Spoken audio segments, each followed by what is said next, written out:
of this supplementary budget, that we have a very serious look at the public sector wage bill, including allowances, because that's really the elephant in the room in this conversation.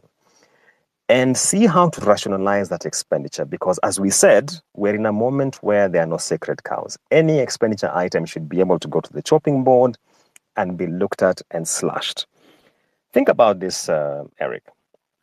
If you look at the National Assembly supplementary allocation, the budget for domestic travel and subsistence for the National Assembly has been reduced by 23% to 3.97 billion. I mean, just think about that. 3.97 billion is not pocket change. If you look at the allocation towards the fertilizer subsidy, it is not too much far from that.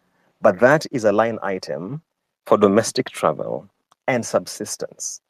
We need to be serious about this expenditure rationalization. If you look at their budget for something like hospitality, it's now about just 274 million Kenya shillings, a tidy sum. So there are areas where we can aggressively cut. I just don't think that the Treasury is appreciating the spirit of the moment in which we are, where Kenyans are simply saying that there is nothing that cannot be touched at this point. Thanks, Eric. All right, thank you very much, Julians. I want to talk, pick some of the comments and questions that are coming in. If you'd like to ask a question, please raise your hand and we will assign you the mic to go here.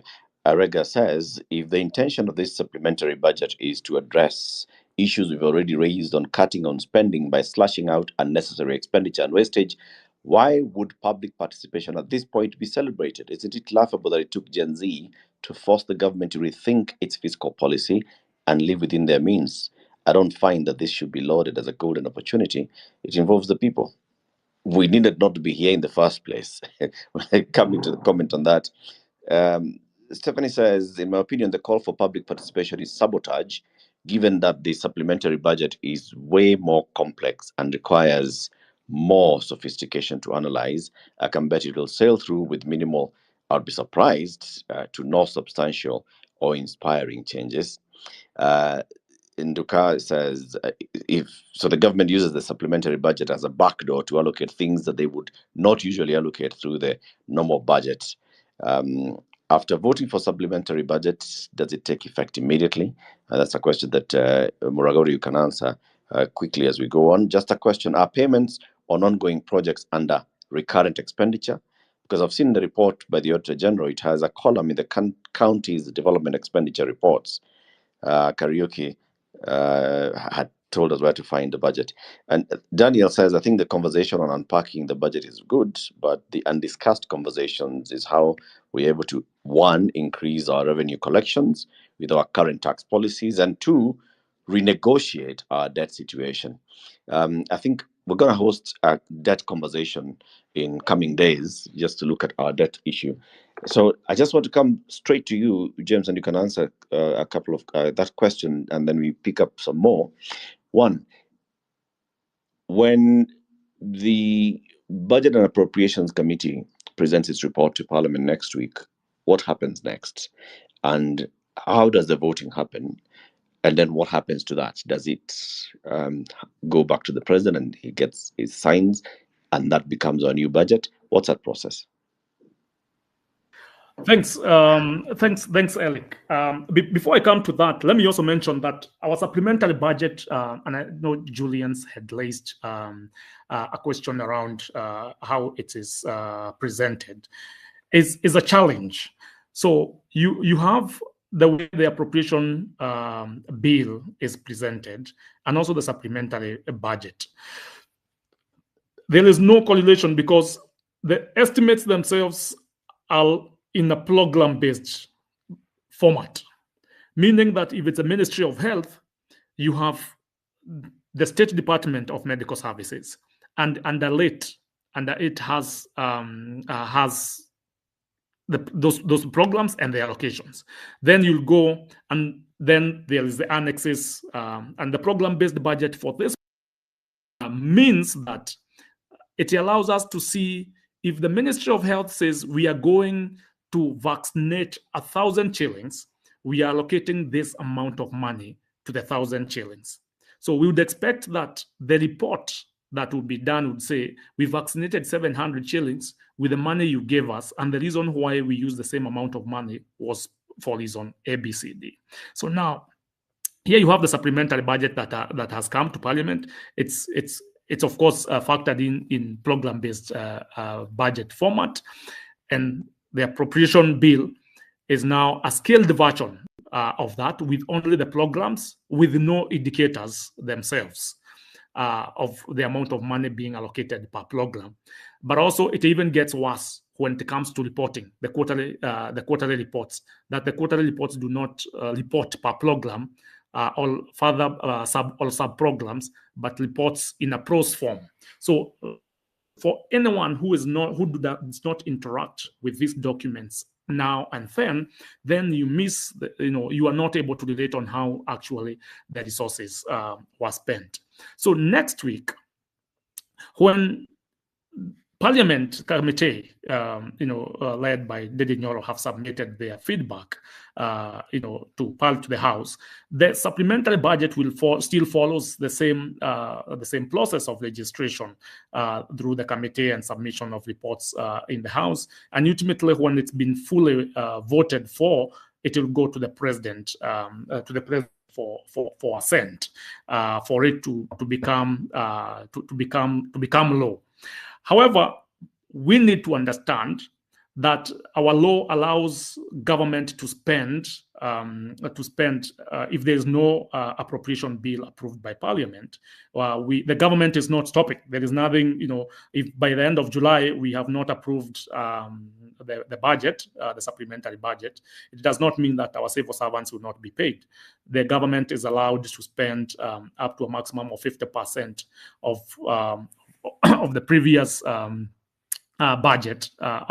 budget within the recurrent vote spending. So that is the leeway they have until we can find alternative of approving, until there is consensus that actually this finance bill. Now, this supplementary conversation by all means presents us a very good opportunity now to engage strongly and team, Dede Nyoro as the budget chair of the budget committee, and also remembering that we have a parliamentary budget office, which is an institution that is established pursuant to the PFM Act, and parliamentary budget office is staffed with with very skilled team that provides technical assistance to parliamentarians. Now, whether parliamentarians listen to what the parliamentary budget office team says or not, it's a different story. But what we know as the Institute of Public Finance and our interaction with parliamentary budget office is that the team that's at parliamentary budget office is a highly skilled team. And we have seen their reports that are publicly available and the recommendations they have made to Parliament. So this opportunity for engagement in the supplementary budget, engage on the finance bill and put Kimani Kuria to task, and many stakeholders did, it is still another opportunity to engage and question, for example, why are we still funding devolved functions in this budget? There is more than, to a greater extent, there is more than 100 billion in devolved functions in this budget. And these ones we should question. Considering, for example, that the Senate does not engage with the estimates, and which this, probably this was a constitutional oversight. Senate should be able, even Senate, to make its submission to the National Assembly and question why is it that the national government is still funding devolved functions at the national level? Why do we have National Irrigation Board in Nairobi undertaking irrigation in Mwea, for example, when the county government of Kirinyaga can go to do that work as a conditional grant, all with support, so that National Irrigation Board is left to oversee the policy conversation. The amount of resources allocated for the Ministry of Water and regional development authorities should be questioned to a minimum, and the government under the leadership of the president should be able to take a political risk on this one and say, for those regional development authorities, there is no allocation as we transfer the mandate. There should not be any funding for development, cut off. There should be any new development happening for any function that is devolved and still at the national level. We should be able to see Senate needs to wake up and safeguard the interests of the counties by demanding that none of the county functions being held at the national level should be funded. Thank you. Thank you very much, Maragori. And on that note, I want to open up the floor now. I've seen there's a lady called Miss Madai who's joined the conversation. Miss Madai is very, very big on matters of championing public participation on the budget making process. Ms. Madai, I've sent you an invitation to be a speaker, and you can accept that invitation and come in and speak. Let's hear from Tim. Tim Kiprono, you've requested to speak, PFM and open governance enthusiast. Tim, please go ahead. Hello, guys. Eric, thanks for hosting this very interesting conversation, and the two gentlemen, to take us through, the budget process, but also the supplementary budget. Now, I think James and Julian have really raised a very, very important issues, starting with the last comment of, financing county functions at the national level. And I think there's just a rider on that to just, are we also then, financing this function at the county level? Because, there's very high chance of duplication. But I also think then, in terms of just making sure like our fiscal space, is kind of like, it's not constrained as it is right now, dealing with debt and a couple of other things, competing priorities. Should we then start, the conversation of auditing and costing, the functions afresh, so that we know which functions belong to who, and then those functions then follow resources. And then a question for James. So James, you mentioned, that Kenya does more than one supplementary budget, 1, 2, 3 sometimes. And I just left a comment, in terms of, looking at the credibility of the budget, because given that the budget becomes a binding document through the approval process at, National Assembly, are too many supplementary budgets an indication that, we have weak capacity to forecast, because if we are doing a supplementary budget because probably we think we are not going to raise the revenue that we anticipated at the beginning. Is that a sign that, we have weak capacity, or even combination of political, reasons? Because could it be that we are overestimating our revenue to meet, certain interests, to just, inflate the budget for political reasons and things? And I would really appreciate that question. And then the last question, Eric, is, so we've talked about, funding new projects, but also then, completing ongoing projects. And I know you mentioned a couple of roads, and I'm just going back to, so we passed some regulations a while, like 2 years ago, the public investment regulations. And I also read a couple of articles, talks about the number of projects that are stalling or incomplete, including 700 on CDF alone. Then I'm asking myself that, we're struggling with resources to finance our development and service delivery.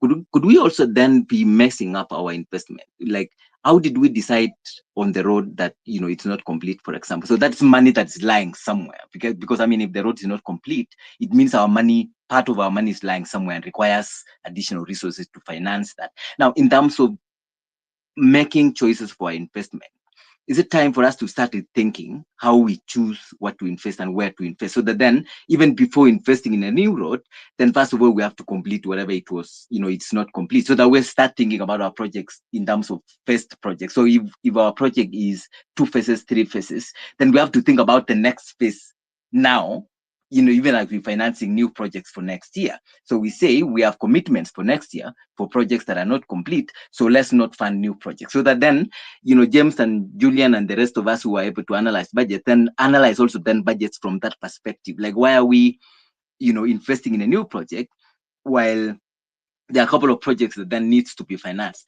but also then looking at how do we decide on these investments and how do they impact the economy? I come from Marakwet. There's a road. There are two roads that go to my place from, they diverge from same place. So one is tarmac, and no one uses that road. Then I'm asking myself, the road that no one uses is actually tarmac, but the road that is busy and people use every day is not tarmac. Then how did we arrive at that decision? And I know there's a lot of these roads, if someone was to do just a quick assessment of different places, this is just a classic example. How do we decide on our investments in a way that whatever we invest, the scarce resources that we have, then is able to impact on the economy and then the economy is able to generate the revenues that we want, to pay the debts and to finance our economic activities and so forth. I think I will leave it there for now. Thank you very much. Thank you, Tim. Let's hear from Eve Madai. Thank you so much, Eric, and the rest of the panelists for holding this discussion. I'd like to start by saying that we should be very conscious of the fact that resources are scarce.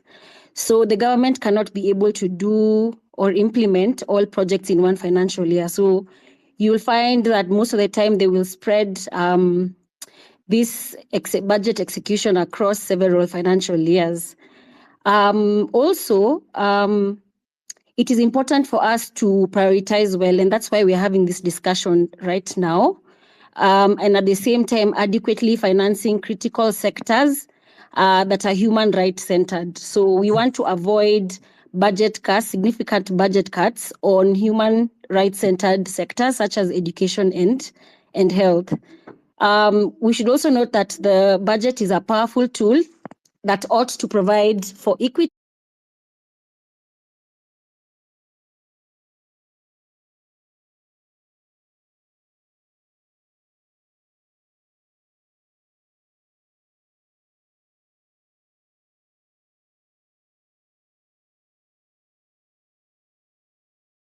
So we can ask several questions even as you have the microphones.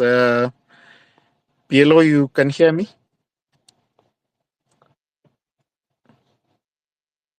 Steve, any of you?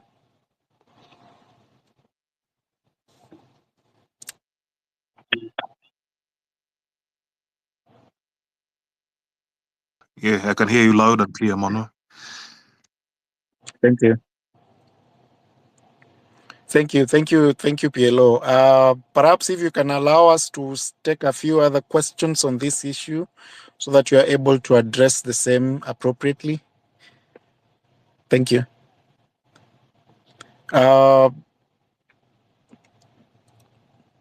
We have Kevo. Kevo, are you still there? Kevo Kevi or Joy?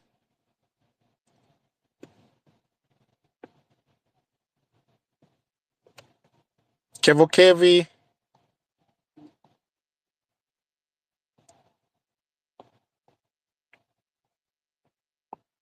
Can you guys hear me?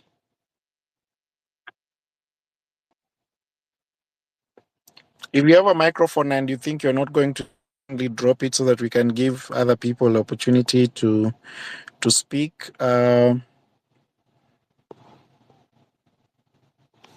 Lekishon, can you hear me?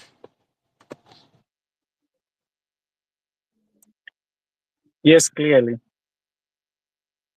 Question on this matter is arising out of the recent decision by the court that the police are not supposed to use violence or even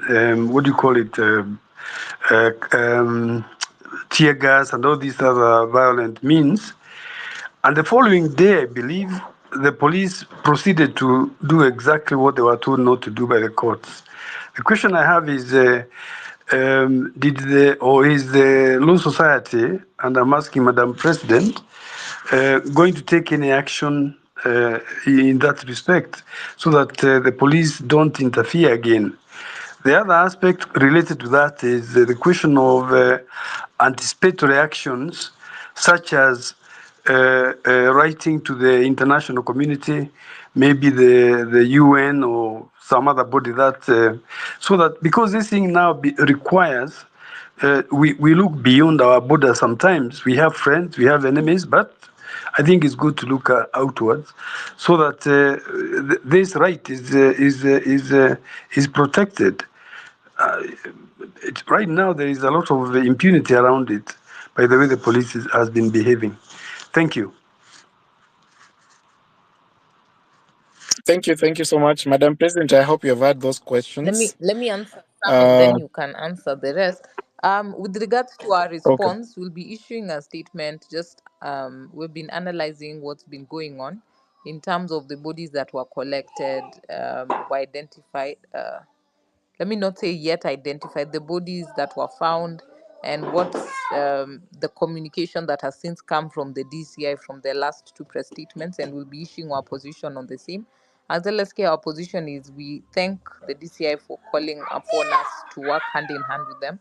But the challenge that we continue to have is some of these bodies, the identification process, we will analyze closely, due process is followed, even how investigations were done on this matter, because it's of national importance that irrespective whether they are arising from the Mandamano killings or not, our security agencies should provide us with adequate security.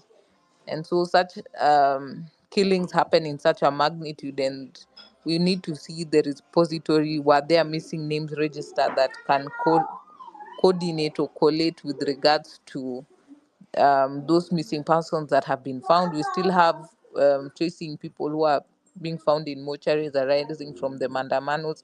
We still need accountability and investigation.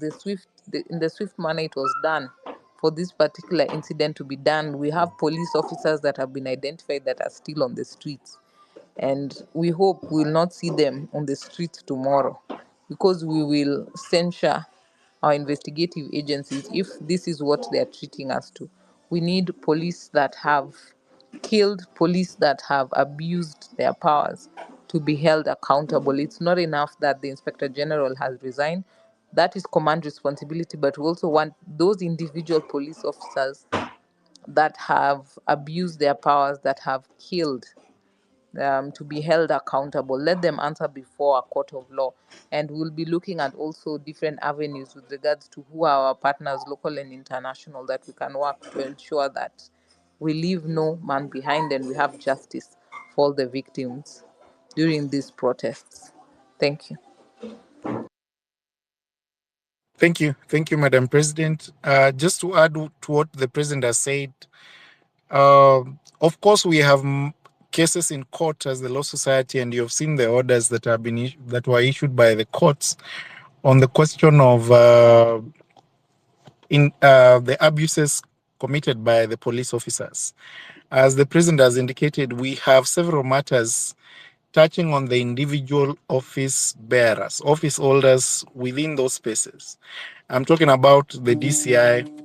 I'm talking about the Inspector General of Police. I'm talking about the Nairobi area head. I'm talking about the director of the National Intelligence Service, and those other institutions that have actually been involved in this process and are in charge of our police force. We have held them individually responsible, and those matters are ongoing. And I think that's the best we can do. We have also instituted proceedings in form of contempt of court, especially on a continued violation by individual police officers, individual OCSs who had a number of the police stations where people have been held beyond 24 hours. And those cases are ongoing. I believe as the Law Society will ensure that the individuals who violated these rights of the members of the public are able to be brought to book, and they are able to take up the responsibility for those violations. Before I bring in PLO, on the questions, kindly, Perhaps, yes. You haven't. I don't think Madam has answered. I'm happy with the question, the way she has answered the first part. But the second part of my question was the idea of escalating to international bodies that can help us, whether it is after the fact or whatever. It's good to bring it up to international level, to the relevant bodies under the UN and so forth, so that we are able to they are able to help us deal with the criminal aspect of the way the police are handling this matter. Thank you, Madam President. Are you there? If you can be able to take that. We are working on modalities, yes, because we know there are the special rapporteurs that also deal with the same. And so some have reached out, and so we'll be preparing our reports and sharing so that they can also do their own independent investigations. But I can assure you the different agencies are already monitoring what is happening. So some have shared their views and their concerns, and that's why we are trying as much as possible to also work with the different agencies so that we have one front with regards to how we are dealing with these matters. But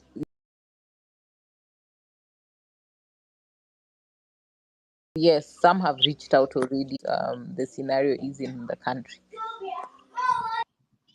Thank you, Madam. Thank you. Thank you. ARN, I hope your question has already been answered. I want to invite Daniel. Daniel, can you hear me? Yes, I'm hearing you. Good evening. Kindly proceed. Yes, Good evening. I have two questions. And my first question is this. I was asking about, as tomorrow, we are protesting tomorrow. We know you have some politicians who are planning to disrupt our protest so that they may look ugly. What are the steps or measures you as law society of Kenya have taken to avoid that case? And another question. This question I wanted to ask for many days, but today I think it is the right time to ask because I see Dr. Miguna here. There was an issue that was raised by Miguna on Twitter concerning the killings that happened in Githurai. And he challenged the Law Society of Kenya and other agencies about investigation, you to take out investigation, and even said that many people were killed, almost 400 people, and they were criminated in Kahawa barracks. Can we get that clarification? And if it may be, you may invite Dr. Miguna to give us clarification, because that question has been eating me for many days. Thank you for that question. I will take two more. Perhaps then I can allow Madam President to address the same and the advocates on this session. Hello, can I go on? Kovi. Yes, thank you. Who's speaking? Kevin speaking. Please proceed. Thank you for the opportunity. Mine is simple and straight. We witnessed abductions going on, and we talked about it, but it seems there's no action being taken. Recently, I've seen a clip, somebody being abducted with the police who are in civilian attires, and some are guarding them in a uniform. What is the Law Society doing to curb this? Because I say we keep talking and then there's no action. Like, I mean, we're not a banana republic. Thank you. Thank you very much. Madam President, if you're there, you can pick those, even as I invite the other colleagues to address them. Let me pick this one and then the other colleagues can answer. Now, with regards to what we are doing, Thank we you. picked up that complaint, and we had moved the court with regards to some of these complaints, but also we'll seek to move the court further in terms of issuing declaratory orders with regards to what is happening, because we have sought habeas corpus, but unless we're able to identify the name of that individual, then we can seek for the court to demand he be produced before a court of law and either is charged or released. The other option would be to seek for a declaratory orders for the courts to pronounce themselves, particularly on the kind of abductions that are taking place in this country. Thank you, Madam President. To add on what you have said, I think the High Court issued orders that were open-ended, and this is very important for the members of the public to understand. This was not; these orders are not limited to the initial habeas corpus and the initial abduction petition that the Law Society did. It's very important to note that the Law Society did habeas corpus application. A habeas corpus is a production of the individuals who have been disappeared, who are not able to be found in police stations, but who the members of the public know were actually abducted by police officers. And in those several suits that we filed in petitions that we filed in court, in one of them, Honorable Justice Mugambi directed that the individuals who were arrested at the time they were 13, any other future arrests. So the order was open-ended to include any future arrests, that the police officers must do their duty. Remember, the Constitution provides for these things. This is not new under our Constitution. The Constitution provides that if you have been arrested, you have to be informed of what you are arrested for, and you have to be produced in court within 24 hours, and charges read to you, and so that you can actually respond to those charges. It is a responsibility given under the Constitution. What the Law Society is doing is to actually bring to the attention of the court on those constitutional violations. And of course, the court has a duty to give interim directives. And that's why we said, to avoid members, people, Kenyan citizens who have been appointed to public office, using those offices and abusing them and using them by ensuring that they violate individual rights of the members of the public, we will actually institute proceedings. And that is what we have done under their individual names. If you are an OCS commanding a particular police station and your police officers have violated and gone against the Constitution to hold an individual beyond the period stipulated in the Constitution, they have proceeded and actually armed a peaceful protester. They have proceeded and actually murdered an individual. Then they have a duty to answer to those violations in their individual capacity as the bosses of those police stations. And therefore, I think as a Law Society, we are doing what it takes to ensure that we hold responsible the people who have been put in office to actually keep law and order.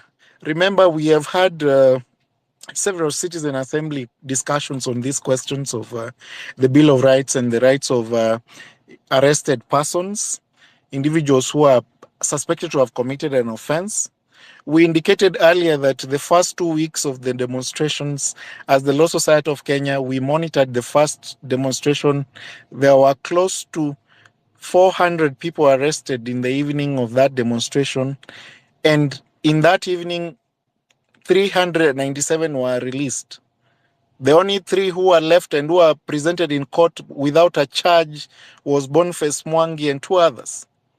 And in court, the police officers refused to present these individuals in court. And we found out later on that the DPP refused to charge. Why? Because the evidence presented by the police officers did not meet the threshold to institute a suit. And remember, some of these cases are the ones that actually bring the backlog within our courts. You bring a frivolous case just for the sake of it to charge someone in court. You actually clog the court with frivolous cases which are actually bound to be dismissed. Then we blame the court for the backlog. And I think I appreciate the fact that the DPP looks into these cases case by case and actually determines which one should go to court. And therefore, we had the Boniface Mwangi and the two others released at the parking lot in court without a charge. Subsequent to that, we've been following on those arrests that have been in place. And I think it's very important that we hold the individuals who hold these offices responsible. It's no longer tenable to actually hide behind the office that you sit in and assume that personal responsibility will not be taken upon you as an individual. I will invite PLO perhaps to address the other questions that have been asked. I think there's a question about, I think the president has addressed the question of Miguna and the investigations and Kahawa Barracks. Kevin asked a question on the question on witnesses and abductions and police officers actually using plain clothes and use it without identifying themselves, arresting individuals. Kindly, PLO, if you can hear me, if you can proceed. Thank you. Thank you, my friend and learned colleague Manuel. Well, once again, welcome on board to all patriots who are here listening to, into the space. And I've been listening to a couple of questions, save for the one that you've raised, Manuel. There's this particular question on the use of tear gas, the water cannons, based on the decision and the compliance with this particular directive. So I think I will answer them in quick succession, if you permit me a little latitude. So one, the other day, around should be towards the end of last month or early this month. So the High Court sitting in Malindi, issued temporary orders stopping security agencies, and that would mean the National Police Service and any security agency incidental thereto, from using water cannons against protesters, from using tear gas against protesters, or just persons, who are we, the people who are protesting against not just the Finance Bill 2024 as media, has been misreporting some of the media houses, but protesting based on the governance issues that we would like addressed so that we chart a new path as a country. So these are still the orders granted by the court, and that would mean when we appear on the streets tomorrow, to exercise our rights against, excesses of power and Article 37 of the Constitution, then police or whoever will be deployed to quote unquote man or deal with peaceful protesters, because we are peaceful, should not in any way unleash terror through water cannons and tear gases. So those are still the orders subsisting before the courtroom. So violation and defiance or defilement of these particular orders will mean that the police or any security agency are actually acting in excess, in contempt of court orders, and of course that would consequently warrant further actions against those who perpetrate such terror on the protesters and those who assemble technically to do that which they're required to do under, of course, the precincts of the law. So this other question on the dress code, for the identification for police officers. Well, the National Police Service, which is technically the umbrella, of different, organs or security agencies, including DCI, including GSU, including ATPU, including anti-stock theft, and different security agencies underneath the National Police Service, including AP as well. So they are governed by law, of course, first by the Constitution as the apex or the grand norm of laws in the country. Secondly, by the National Police Service Act and the subsidiary legislation and regulations thereto. And one most important thing that people do forget is about the National Police Service Standing Orders as at June 2017. So this particular standing orders, when you quickly go to chapter 31 of these standing orders, it talks about the dress code regulation.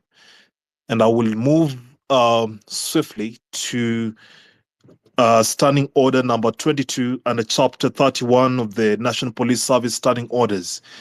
So Standing Order 22 talks about plainclothes, officers. Of course, there's conduct of when are police officers supposed to dress in plainclothes and when a police officer is supposed to dress and identify themselves, as law established. So Standing Order number 22, I would just read it verbatim.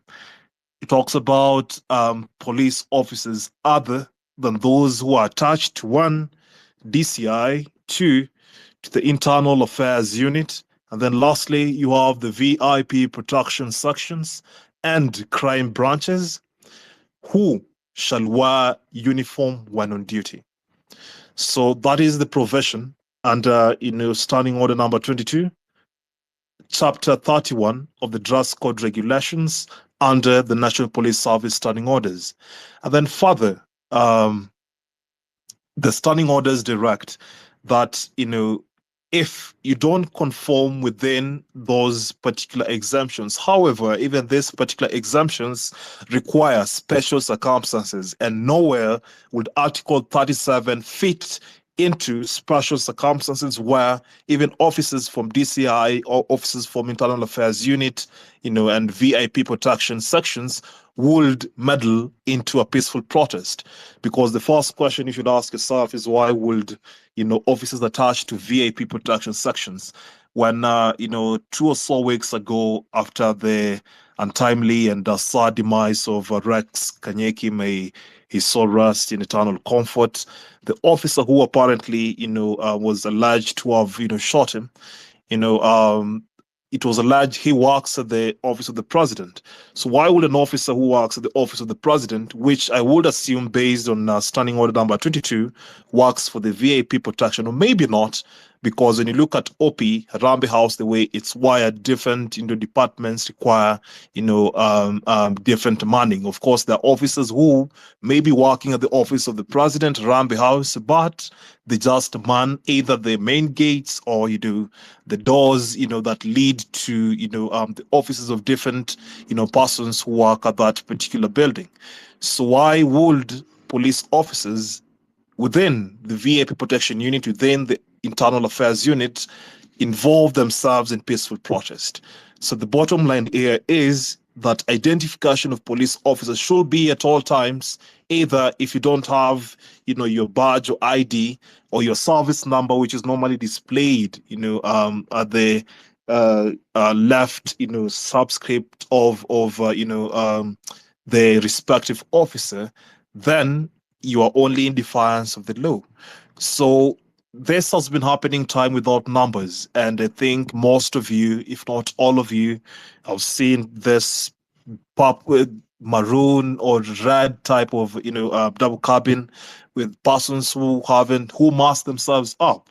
So why would you unleash persons who no one knows about? The protesters don't know about these people.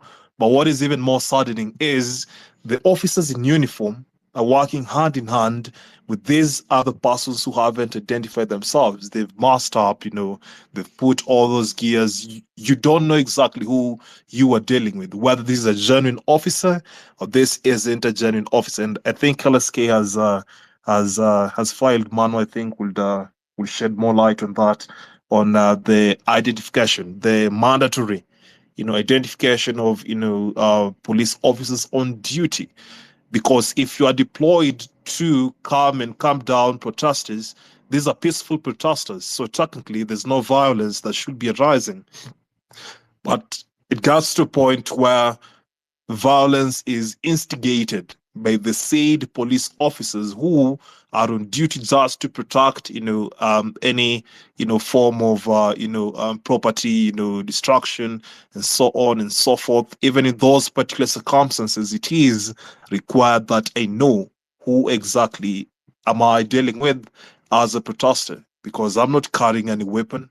I'm not carrying any other thing that would perhaps make me not be peaceful as a protester, and that would require that proportionate force, not excessive force, but proportionate force meted on, violent, protester based on the circumstances and situation of the moment. So even in places and circumstances where, protest may have, perhaps not turned out as it was meant to turn out based on, the prior planning, the kind of force that should be meted out by police should be proportionate to, the opposite, reaction, what exactly is happening on the other side of the road. So, as I wrap up on this, dress code matter, that is, the position of the moment. But even then, we have all these standing orders. It's 1,195 pages of the National Police Service standing orders. But the question we should be asking ourselves is, how many, in the service? Because right now it's hard to tell whether it is a service, it's the National Police Service, or if it's a force still.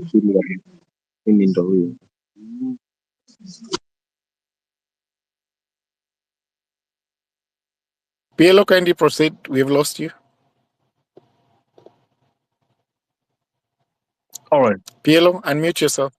Yeah. Can you hear me? Yes, Hello, yes. Kindly thanks. proceed. So, I was saying right now, we have degenerated into.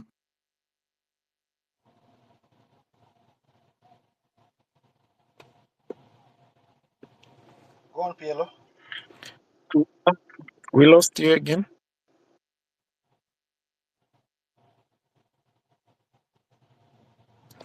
Okay, even as we wait for PLO to return, I think he has already candidly addressed some of the concerns that were raised, especially on plainclothes police officers. It's very important to know that as a law society, we have instituted proceedings on those abductions, and some of the issues you have raised in court touch on the failure by the police officers to identify themselves. And this is very important for you to note. And as citizens, you have to actually take precautions at every time. If an individual identifies him or herself as a police officer, then you have to request that they produce their number, their practice number. And the standing orders, as PLO has indicated, require that you have to actually put on the badge. There's a badge that is given to those officers to put on while they are discharging their duties, so that it's very easy to identify these individuals. What the National Police Service is doing is actually allowing individuals who might be involved in kidnappings or illegal offenses to actually arrest members of the public. And that's why we have concerns with regard to people disappearing, people being found in quarries and all that. It's very important that when you're met with this situation, you have to demand, and especially what happens in public space. I saw that today there is someone who was kidnapped or who was abducted by police officers in Westlands, and there were the people around that space included uniformed police officers. It's very important that you demand for the identity of those individuals, even when they fail. And it's important that this episode was recorded because we can account to those faces. It's very important you also seek that they indicate to you which offense they are arresting you about, so that you already know that you're being arrested for a specific offense. Sometimes, and I know in most cases, they don't indicate who they are. They are wearing masks. They fail to identify themselves, and that's why we are in court today. Previously on this question, we are hoping that the court will give directions, even though the Constitution provides for these issues. And that's why we always run back to court to seek for interpretation and to seek for confirmation of violations, because it's only in court that we can confirm these violations and document the same to ensure that this does not happen to anyone else in the future.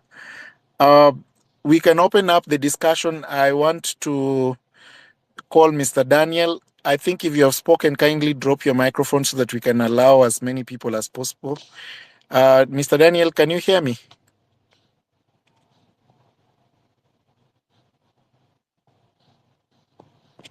If Mr. Daniel, you can't hear me, Kisia, if you have the microphone, kindly. Kisia? Dr. Kasi?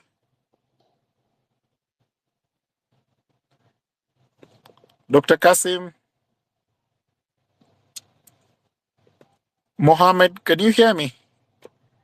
Kisia, please proceed. If you have the microphone, I can see your hand. Kindly unmute yourself so that you are able to speak.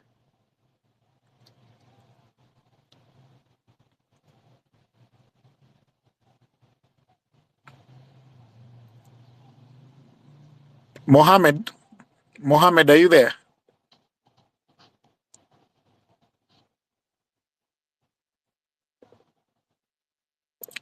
Can someone confirm that my microphone is working kindly?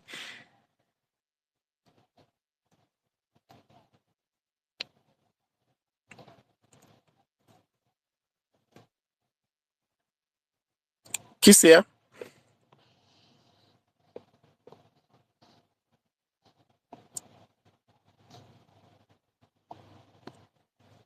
Engineer AM?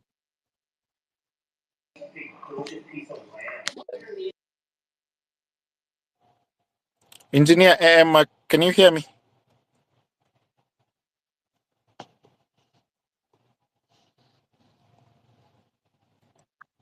Free?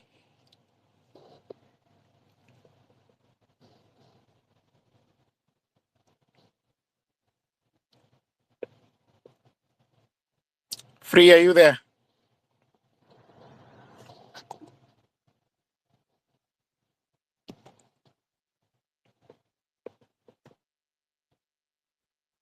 Steve, can you hear me?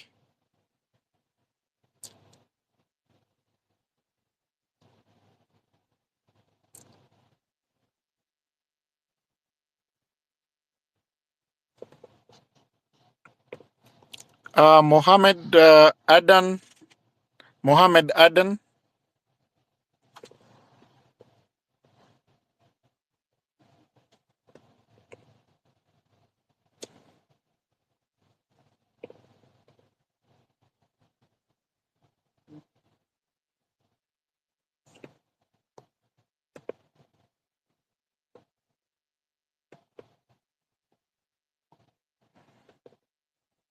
Mohammed, kindly unmute yourself.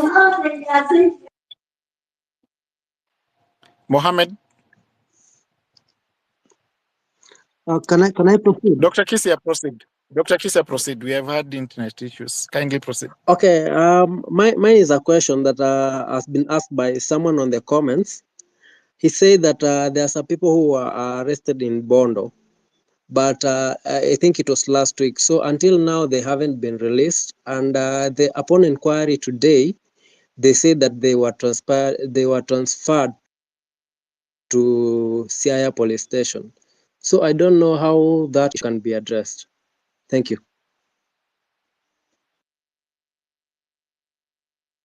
Thank you. Thank you very much, Dr. Kisia. Free mind.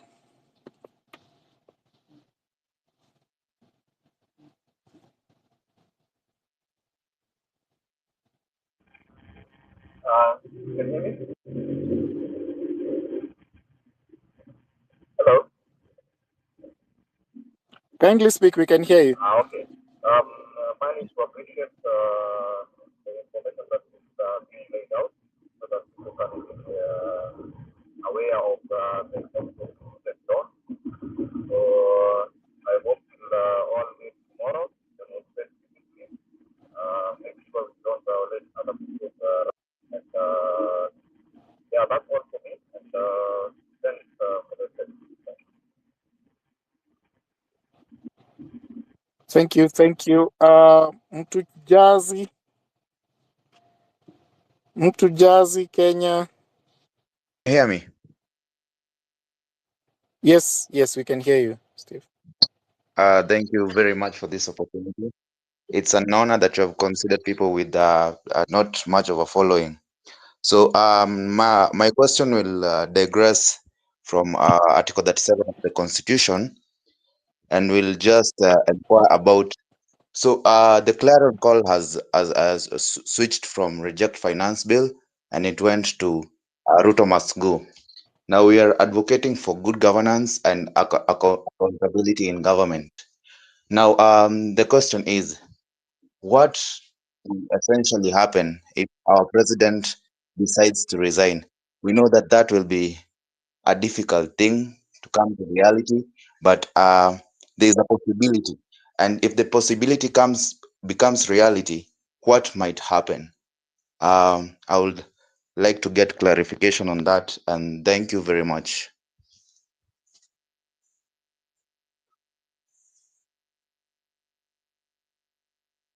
Thank you for those contributions. We'll go straight to Jasiri. I can see we have a number of legal experts within the space. Jasiri, kindly, if you have the microphone, you have 2 minutes. You can ask your question.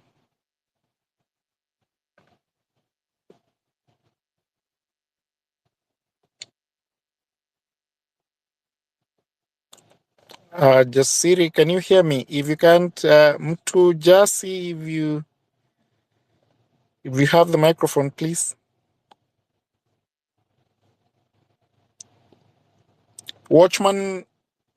Watchhawk, sorry.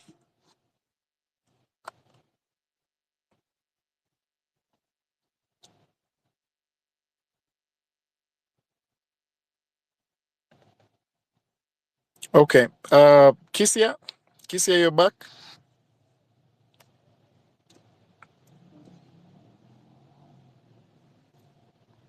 Kisia, can anyone hear me? I can hear you. I can hear. I think I'll drop the mic so that you can give. Yes, you can hear you, Mr. Manuel. Kindly drop so that we can have the rest. Free mind. If you don't have the microphone, if you have the microphone and you don't have something to say, kindly drop the microphone so that other people can join. We have Gashi Mwaura, Meshakirwa. You have the microphones, kindly.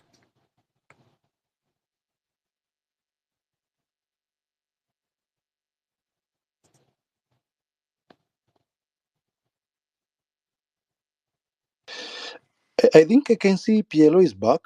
His mic had dropped. Yeah, PLO, thank you for coming back. Hi, can you hear me? If you have the mic. Yes, we can hear you. Yes, you can hear you, PLO. Yeah, I was to finish up on my submission, so I don't know where you guys lost me, but I think I just take 2 minutes to finalize on what I was saying. And like I said, identification by police officers, is mandatory, and it only makes the kind of work that they're doing to be as transparent as possible, because if you have so much to hide, and that only means you have to find dubious ways to try and address exactly what, the kind of hidden agenda you have against the protesters. So when you look at, again, the Standing Order number 24 under Chapter 31 on the dress code regulation for the National Police Service Standing Orders, It says, that despite the following instructions, with regard to, the fitting or wearing and even the upkeep of the police uniform and equipment, shall be adhered to at all times. And it gives a list of exactly what police officers should, by all type, have with them. And this includes the badges and of the rank, which shall be affixed, to the shoulder, straps with, wire pins, rings. The bayonet and the scabbard equally shall be worn on the belt, behind the left hip. The belt shall be worn fittingly, tightly around the waist and horizontally in the police officers in police uniform shall tie, the same through the, retaining straps of the trousers, the cloth badges, with dome fasteners, all those kind of things, even the collar badges. So the identification comes as a package.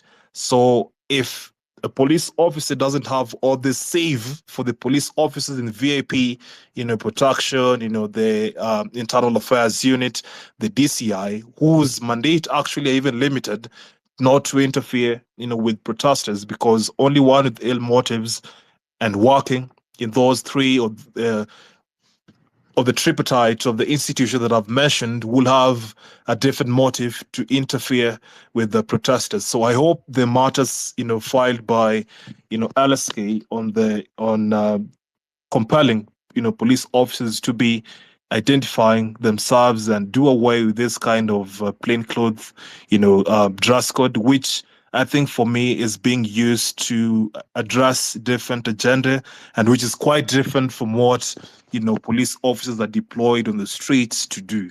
So with that, I think I'll get it back to you, Manuel, and I'll be listening in to more questions as time unfolds. So I'll just be here. Thank you.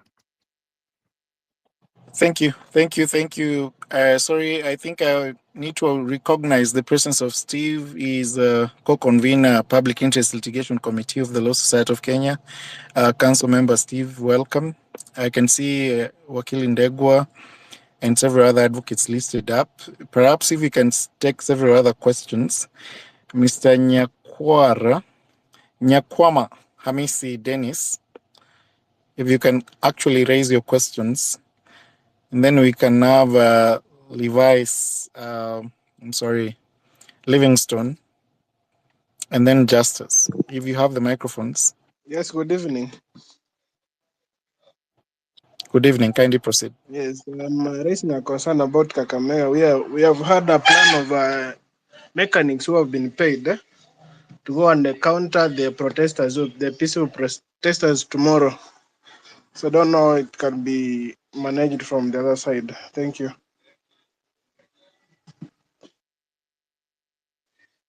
Thank you. It's important to state that the mandate of the Law Society is limited to violations of the rights of individuals who exercise their rights under Article 37.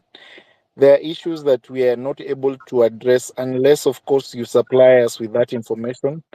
Remember that whereas we exercise our duty as an institution to perhaps challenge decisions and actions of individuals that actually undermine the rights under the Bill of Rights, it's very important that you know that we only act on the basis of the evidence presented to us. If you feel that indeed there are people who have been paid to undermine your right to demonstrate peacefully, then it's very important that you document that information and share it with the Law Society. We'll be able to take the necessary action, including challenging or taking the individuals to court and the individuals concerned in violating or actually curtailing your right to Article 37 and any other right under the Bill of Rights.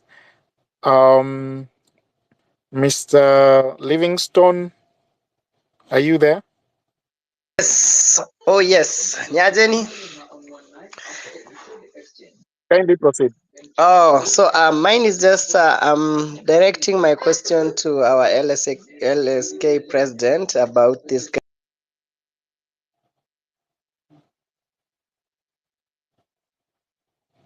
We lost you. Are you there?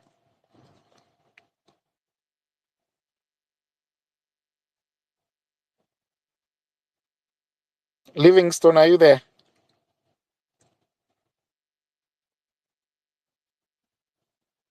Justus, kindly take over the microphone even as we wait for Livingstone.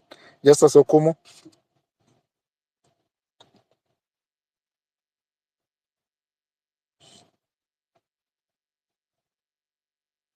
Paul. Junette Paul. Okay, good evening. Good evening, kindly proceed. Yeah, mine is, first of all, I want to thank the LSK for really guiding the people and helping us understand our rights under the Article 37 and the civic education you've done over through the times of these demonstrations and picketing as we really put the government into account.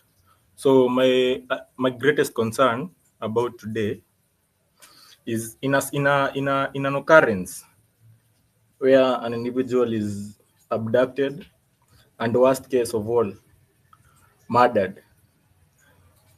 Does the accountability end at murder, how does the justice end until, how does it come to justice until the said family of the victim feel justified? And my second question about what is going on currently at Mukuru Kwajenga, the Kware dump site. I would like to confirm, was there altering with the evidence that it was burnt the previous night? And in such a situation, how does the LSK counter so that the victims can find justice as the citizen can find justice? Yeah, that's all. Thank you for that question. I think the president has heard you. Madam President, if you're there, if you can address those two concerns, even as we proceed, if you're there. If you're not there, we can allow another advocate. Even as we wait for the president, Komwansa, are you there? Kevin, counsel? Kevin Omwanza, kindly proceed. If you heard the questions.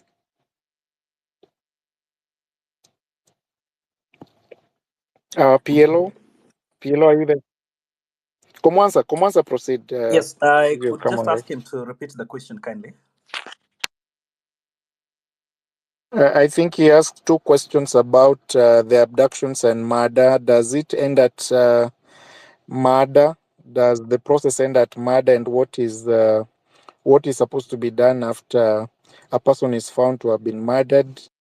He also asked a question about Kware Dams, the Kware Dam site, and the burning of the crime scene, and what is supposed to be done. Those were the two questions, Kevin. Well, first to the first question, if he calls it murder, of course, we have the penal code, and the penal code, of course, provides for the penal consequences for an act of murder. It's a capital offense. If investigations are done and the officers who are involved are found, then the law will take its course. But then again, I get the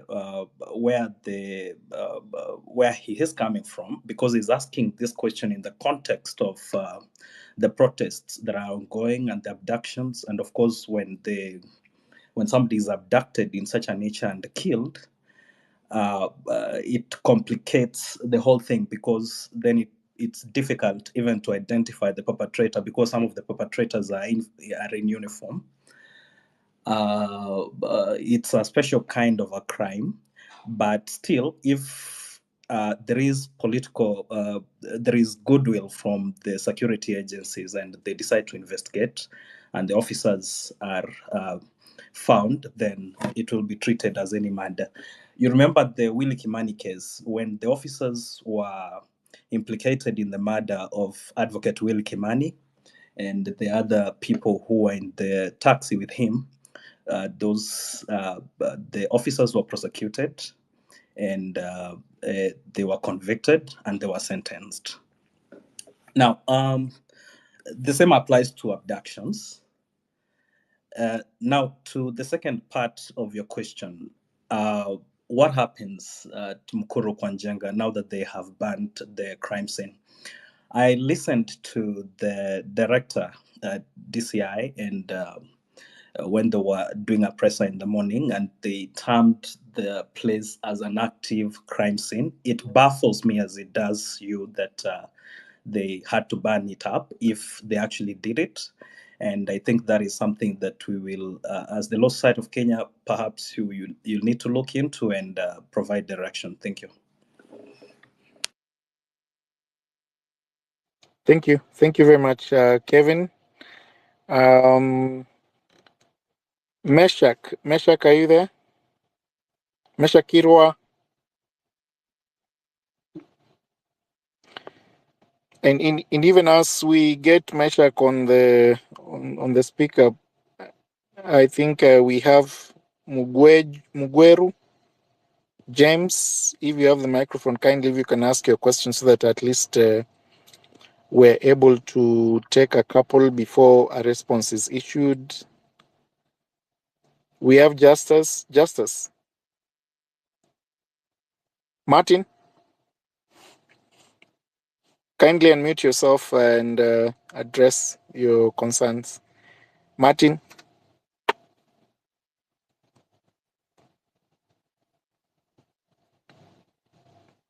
There have been allegations about banning the crime scene at Kware. And I think as the president indicated earlier, of course, we are following up the process keenly. And even as Kevin has answered the question of murder, as to whether the process ends at murder, it doesn't end there. If you committed the offense of murders, as Kevin has indicated, it's a capital offense.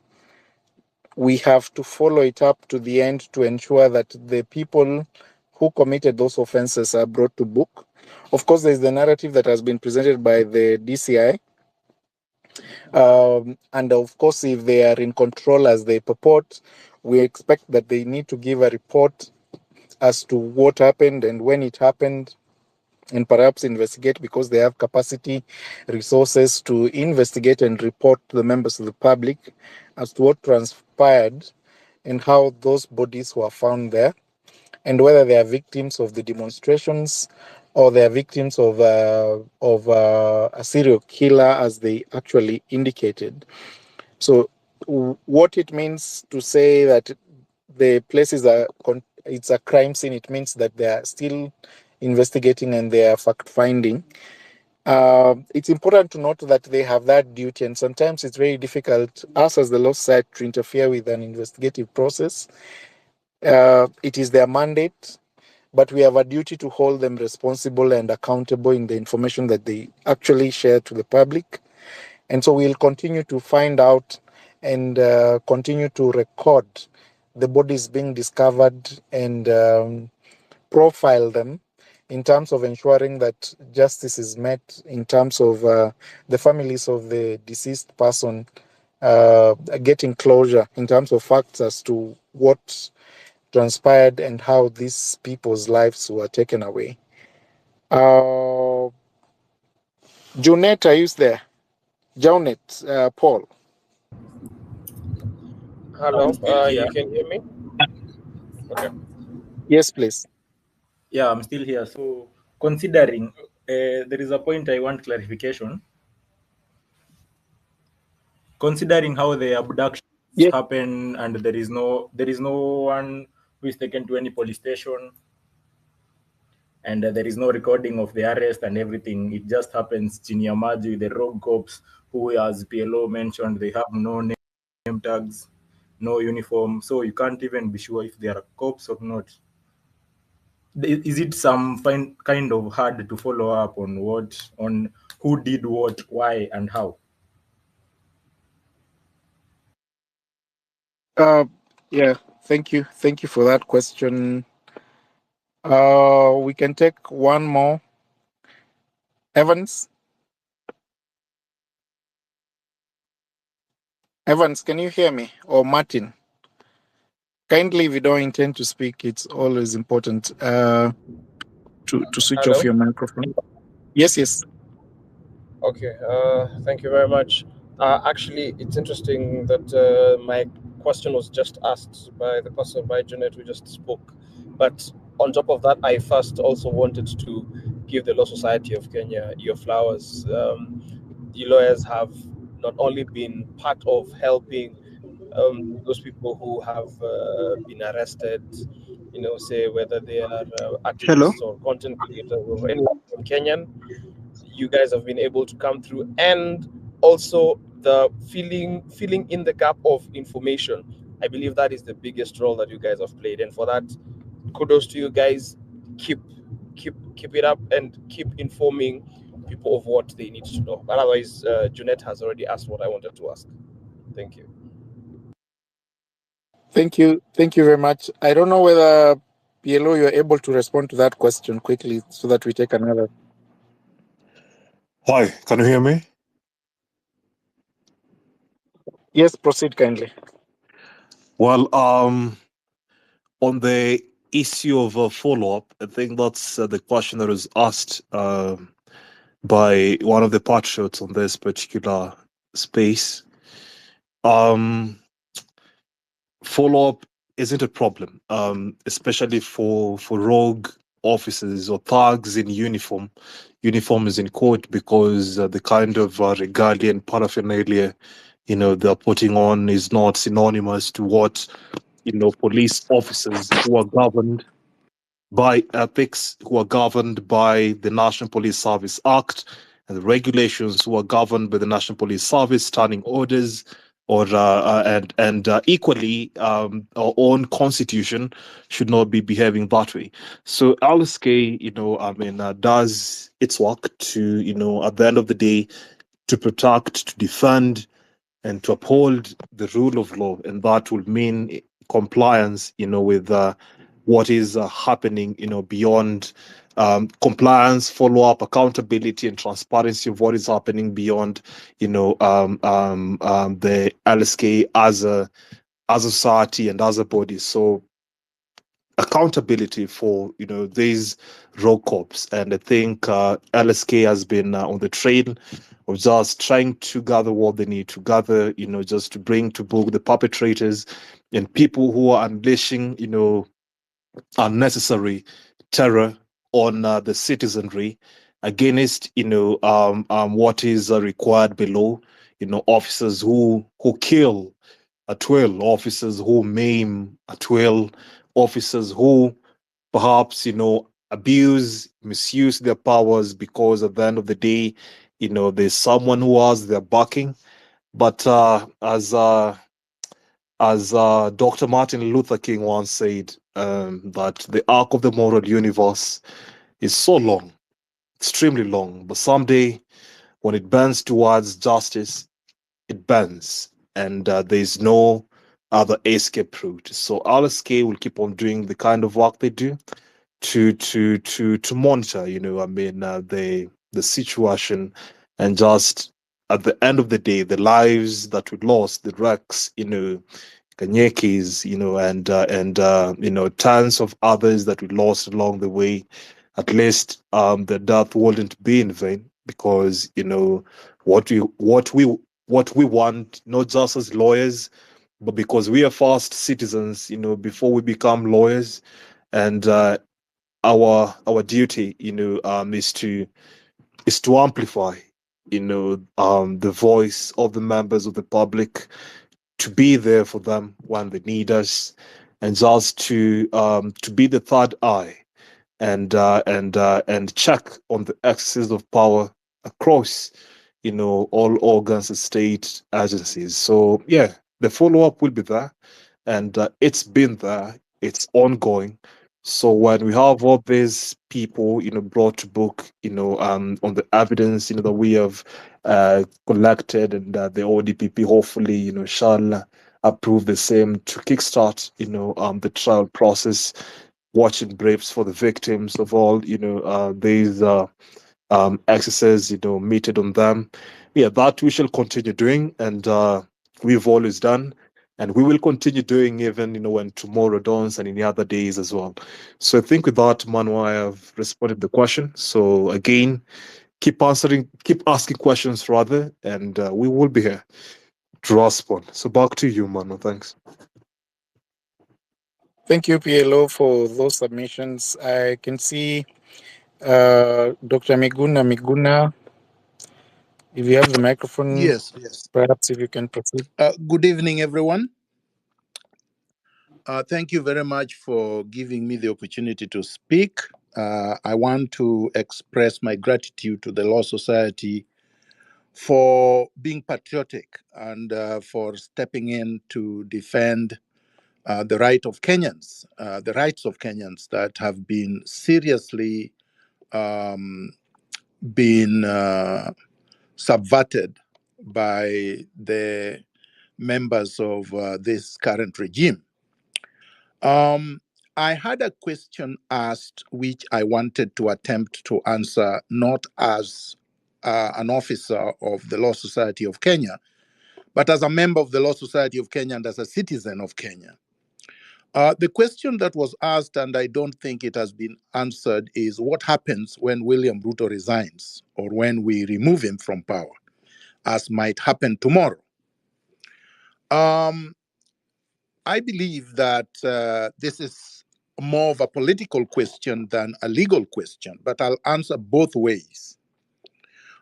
First, I've often said, and many people have, and I can see NATO is in the body of the listening, we maintain that the citizens of Kenya have full rights under Article 1.1 of the Constitution to take their sovereign power in their hands and exercise it in accordance with this Constitution by stating to William Samoei Ruto that due to the numerous issues that have arisen, issues of tyranny, issues of abductions,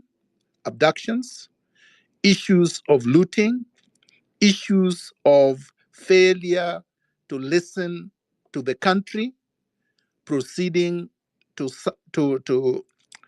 order his troops to pass the Finance Bill 2024 that had been widely rejected by the country.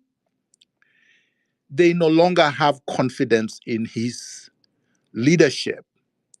They have essentially voted with their feet and have impeached him in the popular cathedral, which is the streets of the Republic of Kenya. Having done that, under Article 146 of the Constitution, which says that the office of the president shall become vacant if the holder of the office, A, dies, B, resigns in writing address to the Speaker of the National Assembly, or otherwise ceases to hold office under Article 144 or Article 145, or under any other provision of this Constitution.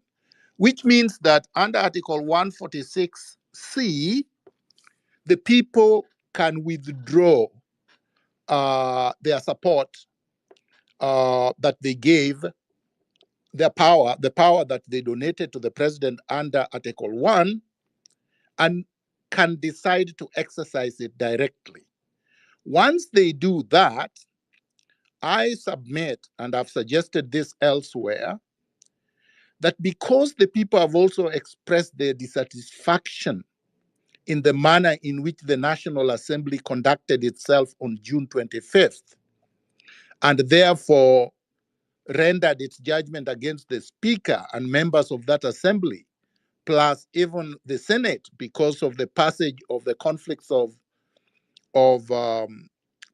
of interest bill, the people may decide through a consensus to nominate the Chief Justice of the Republic of Kenya to sit over a transitional process which would constitute or reconstitute the IBC and conduct fresh elections, and or do any other thing that the people deem fit. That is my suggestion. Thank you.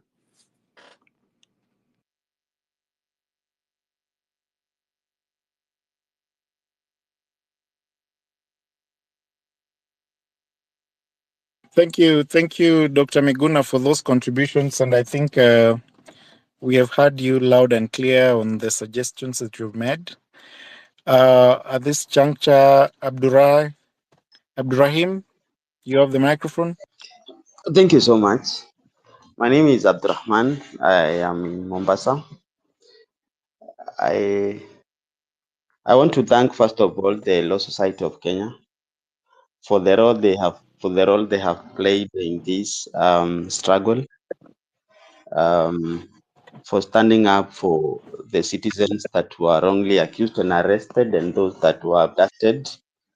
Sometimes this journey can be so scary and lonely, but with your support and your comradeship, it becomes easy and fascinating.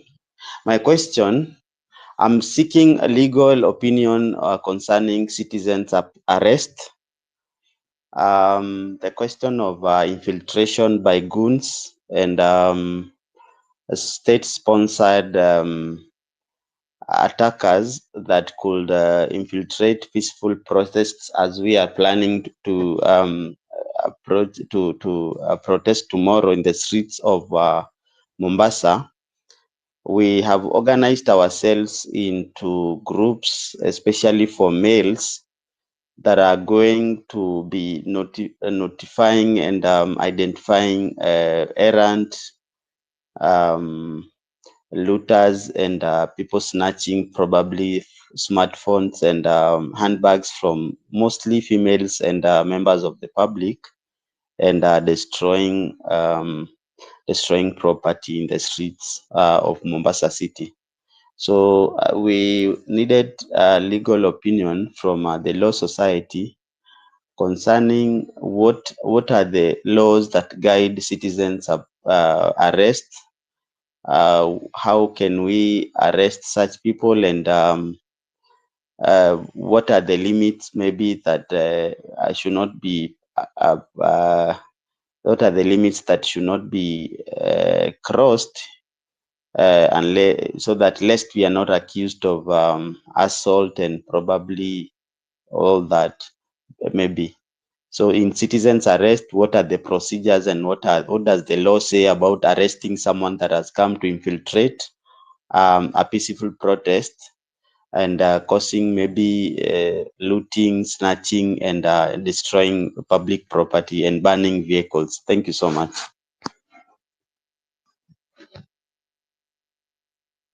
Thank you for your question. We can take one more, Dio. Dio Kendrick. Yeah. Thank you so much. And thanks to LSK for this forum and for the support we've had so far during this struggle.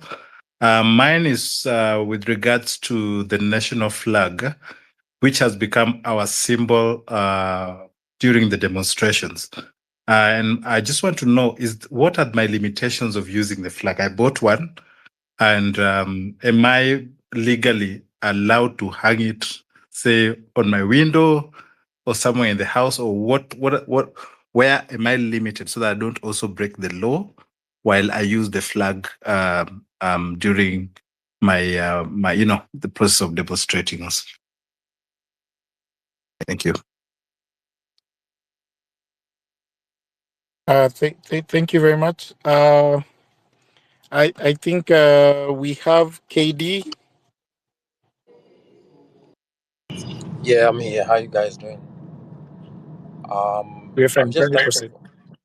Thank you for everything. Thank you, LSK. Thank you, Madam President.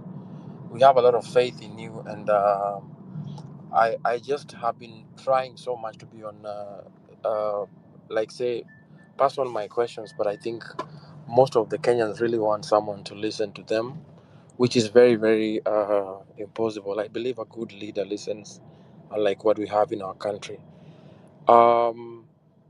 Maybe just a suggestion, if it really makes sense, if you guys can actually have a YouTube channel that you can upload all these talks on, because sometimes it's very hard to keep up with, so that you can just know you have like a particular talk, you can actually go and listen to at your free time, because sometimes it's hard to follow up on everything. But just to get to my questions, the first thing I wanted to ask is with regards to the first incident that happened when these demonstrations came up, and the parliament was, I won't say intruded, and people got into parliament. And my main question comes with regards to the mace. So it was said that the mace that was in parliament was a dummy mace. Is it legal to have a dummy mace, especially when you're passing the law of the land in parliament? And we know, or rather, the speculations that are going on, that some of the reasons why we had the massacre in Githurai was because the mace was being sought after. So can the mace be replaced if it is stolen? Or what does it call, for example, if the people took the mace from the parliament and it goes missing? Can the government just go ahead and replace it with another mace? That's my first question. The second question is with regards to the abductions. So if a plainclothes cartel comes to arrest me and abduct me, rather, and I have neighbors around me who are actually looking, and they can actually understand what is happening, they know it's illegal, can they protect me, or is it unjustified? We know we can get afraid because they have ammunition and stuff like that, but I saw a clip somewhere whereby a man was being abducted, and his two sons, almost I think 4 years old, they came and grabbed his legs. It's all over social media. I believe some of you have watched it already. But the question is just, can I defend my brother or sister from any abduction, even if it means, because we have strength in numbers. I don't know how possible that is. And then the last question is to the LSK as a body. I believe most of the legals in Kenya are members of the LSK. And you realize most of the people are coming out. We are coming out to you for knowledge, to us, number one. Number two, we're coming to you for sensitization on the understanding the constitution, which is a major problem in the country. And then thirdly, we just need someone to talk to. However, it's so unfortunate that some of the people who are putting us in this situation are lawyers who are actually not sensitive on what it means by being illegal. The members of parliament, most of them are lawyers, and they end up passing laws, but we know they have a lot of graft issues and some very integral backgrounds. What can the LSK do with regards to these particular individuals in terms of, like, say, trying to bring them out so that we can actually have a body that we know is independent and has a grasp that can actually be able to get rid of all these guys who have a bad reputation? For us not to say the lawyers have this ABC and D. We know a lawyer can actually go represent someone in court and they get compromised and a case becomes invalid or null. How does the LSK as a body govern or rather protect itself from such individuals who end up now tainting the image of the whole whatever profession? You realize you're the only profession who actually go with the term "my learned friend." You know, we really respect you, but there are some people who just end up spoiling everything for your good work. I think I'll leave it at that for the other people as well. Thanks.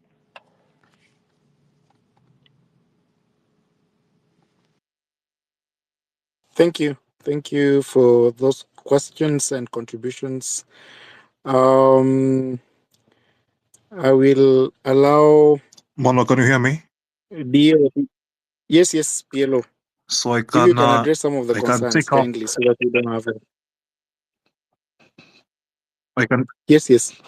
I can take up the one on national flag and parliamentary mace. Yeah. So the patriot who asked about the national flag. I mean, the scope, should you display it whatever, or should you carry it with you?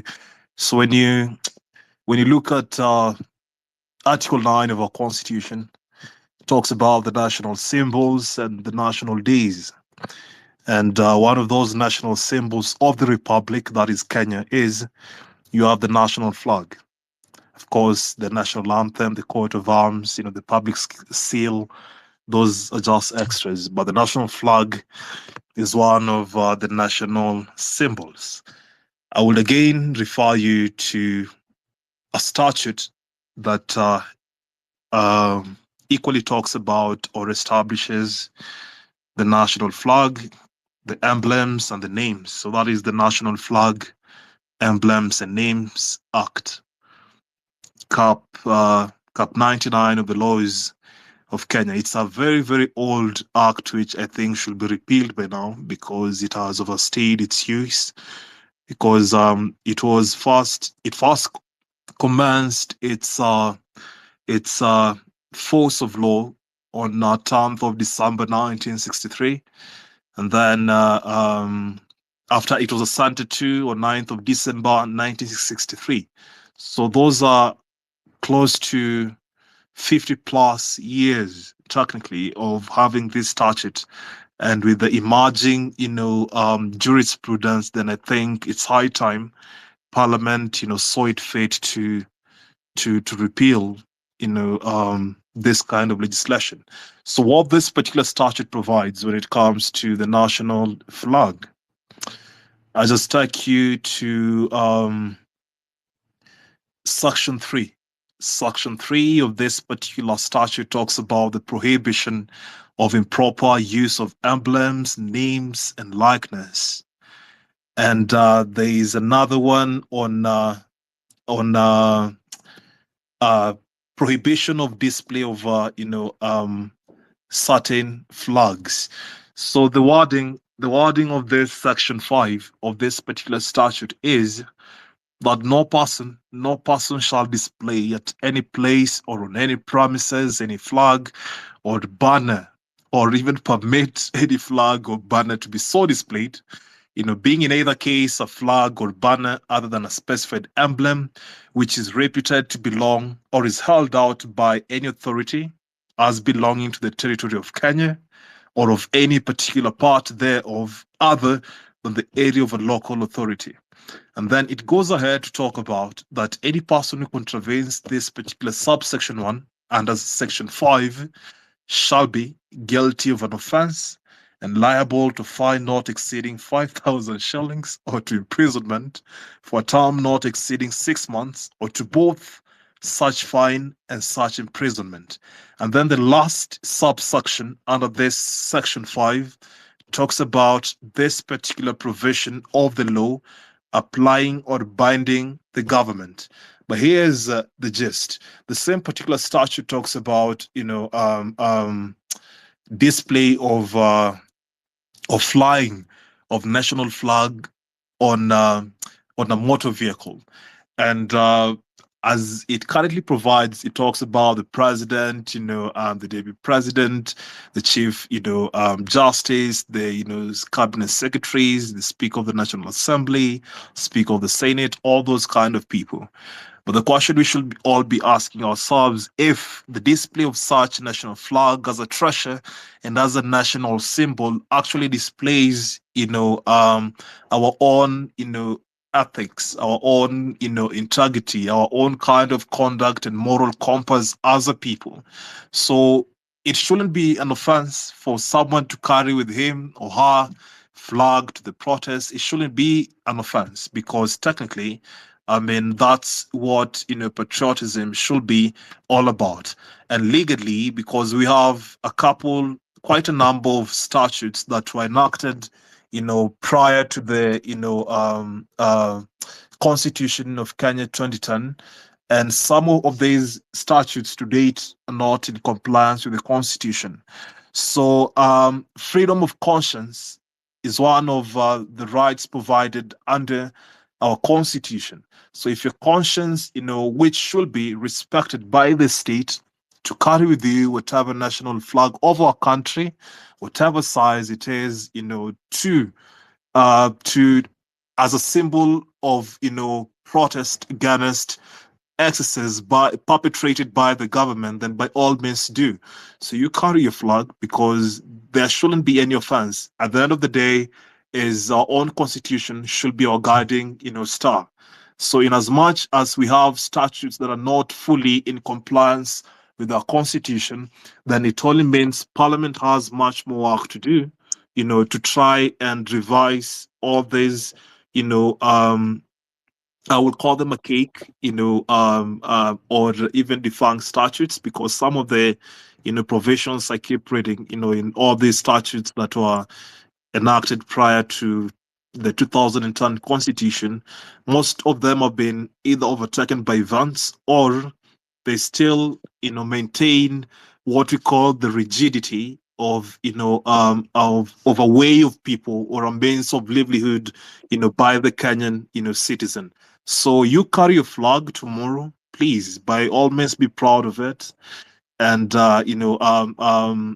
show the kind of affection that you need to show as a proud citizen who wants the best for their country, as a citizen who wants accountability, as a citizen who wants transparency, as a citizen who wants the government to account for every cent of public funds. Yeah, so that is it when it comes to the national flag. So on the parliamentary mace, well, a mace technically is a symbol of authority of any parliamentary proceedings. Just to begin, and it shouldn't cost more than even a single life, and it shouldn't compel the state to unleash terror on its people because of something that can easily be replaced. Because when you look at our own country, I think what is ailing us most is we don't have strong institutional foundations. And by strong institutional foundations, I mean institutions, that speak, to the language that its people would want to say it speak, on. And as you've seen, our parliament, in as much as we have, this particular mace, which is technically, sanctions any proceedings in Parliament, and I know Parliament, could replace this, but the fact that today, and in this modern dispensation of political climate, I think the legislature hasn't lived up to its expectation, even a modicum of it, because it is seen as an appendage and extension of the executive. And I would just give you two examples why, I would maintain that particular assertion. One, when the report of the consideration of the Finance Bill 2024 was to be tabled before the National Assembly, as by law, required, and as the standing orders of the National Assembly require, the chairperson of the Departmental Committee of the National Assembly, that is Honorable Kimani Kuria, who is, the representative from, from Molo, went to State House to give a press briefing on a report that he had not tabled before the National Assembly. State House does not make any laws. It is Parliament that is the legislative arm of government. It makes laws. I mean, it is an oversight, body. It is a representative body based on the powers we have delegated as a people, to them, directly and indirectly to the powers we have equally bestowed upon the, judiciary and even the executive. So the fact that you have, a legislator technically giving a press briefing, apparently based on the concessions of, a bill that was still subsisting before the National Assembly, tells you all you need to know. Because what business does State House have, to interfere with the legislative process that underwent public participation in compliance with Article 10 of the Constitution? And what then does it say about the credibility of the report for the consideration by the Departmental Committee on Finance and National Planning when it comes to the authenticity of the contents thereon. So you have, so many questions to ask yourself, in terms of where exactly does Parliament stand? Does Parliament represent the people, or does Parliament represent the executive? So, like I said, a mace is something that can be replaced. But nonetheless, if we had, working institutions, then Parliament should have been an independent institution, free from the shackles, of the executive that, perhaps control exactly what, they should do. What bill should be passed? How should you pass this bill? What are the kind of quote unquote concessions, that need to be made for this particular report to reflect, the agenda that the executive has, in terms of accelerating its promises on the manifestos, if at all they've even done, close to a quarter of that. That is subject for another day. But Parliament should be held accountable because technically they have our direct power that we have delegated. And the fact that that particular mace was withdrawn, I would call it, being withdrawn. It wasn't stolen. That mace was withdrawn on the basis of, it was symbolic, because when you withdraw a mace, it means you have withdrawn the delegated power that we gave to the, members of Parliament to represent us and not represent the, executive, members. Yeah, so I think with that, I've answered both questions. So back to you, Manuel. You can handle, the rights of the arrested persons in compliance with Article 49 of the Constitution. Thank you. Emmanuel, permit me. This is Ndegwa. Thank you. Ndegwa, just before we bring Just you to add, in, perhaps. all right. Yes, just proceed. Proceed I then. wanted to just add something. If you are addressing the same question, I just wanted to add something about the question of the mace and the fate of Parliament following the event that unfolded. The mace is not an instrument that is to be taken with a light touch. The mace is the authority that the Constitution speaks about under Article 1 about the power and the sovereignty of the people. It should be noted that in the Westminster parliamentary system, Parliament cannot transact business in the absence of a mace. And it has a long history dating back to the 14th century and the 13th century. Previously, the mace, or rather the mace has always been a symbol or an instrument that was supposed to protect the monarch. And it was really historically a symbol, a weapon that was supposed to protect the monarch. And that is why it's always carried or held by a sergeant at arms who was at the disposal of the monarch at that time. Historically, it must be remembered that when we started the Legis Corps in 1958 is when His Majesty the King of England brought a mace from the Parliament of England to Kenya. It must be remembered that when we started the Legis Corps, the mace itself was brought from England, and it was brought by the governor himself.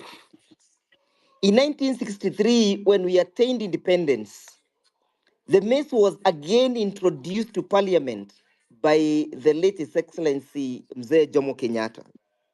Since then, the mace has never, ever been withdrawn from the precincts or from the sittings of Parliament. It tells you, therefore, that for all those periods historically, the mace has always been within the precincts of Parliament and a symbol of authority from the people. So the question of withdrawal of the mace signifies the withdrawal of the supremacy of the people of Kenya. The supreme people withdrew the authority of Parliament. Remember, this parliament was constituted by the people.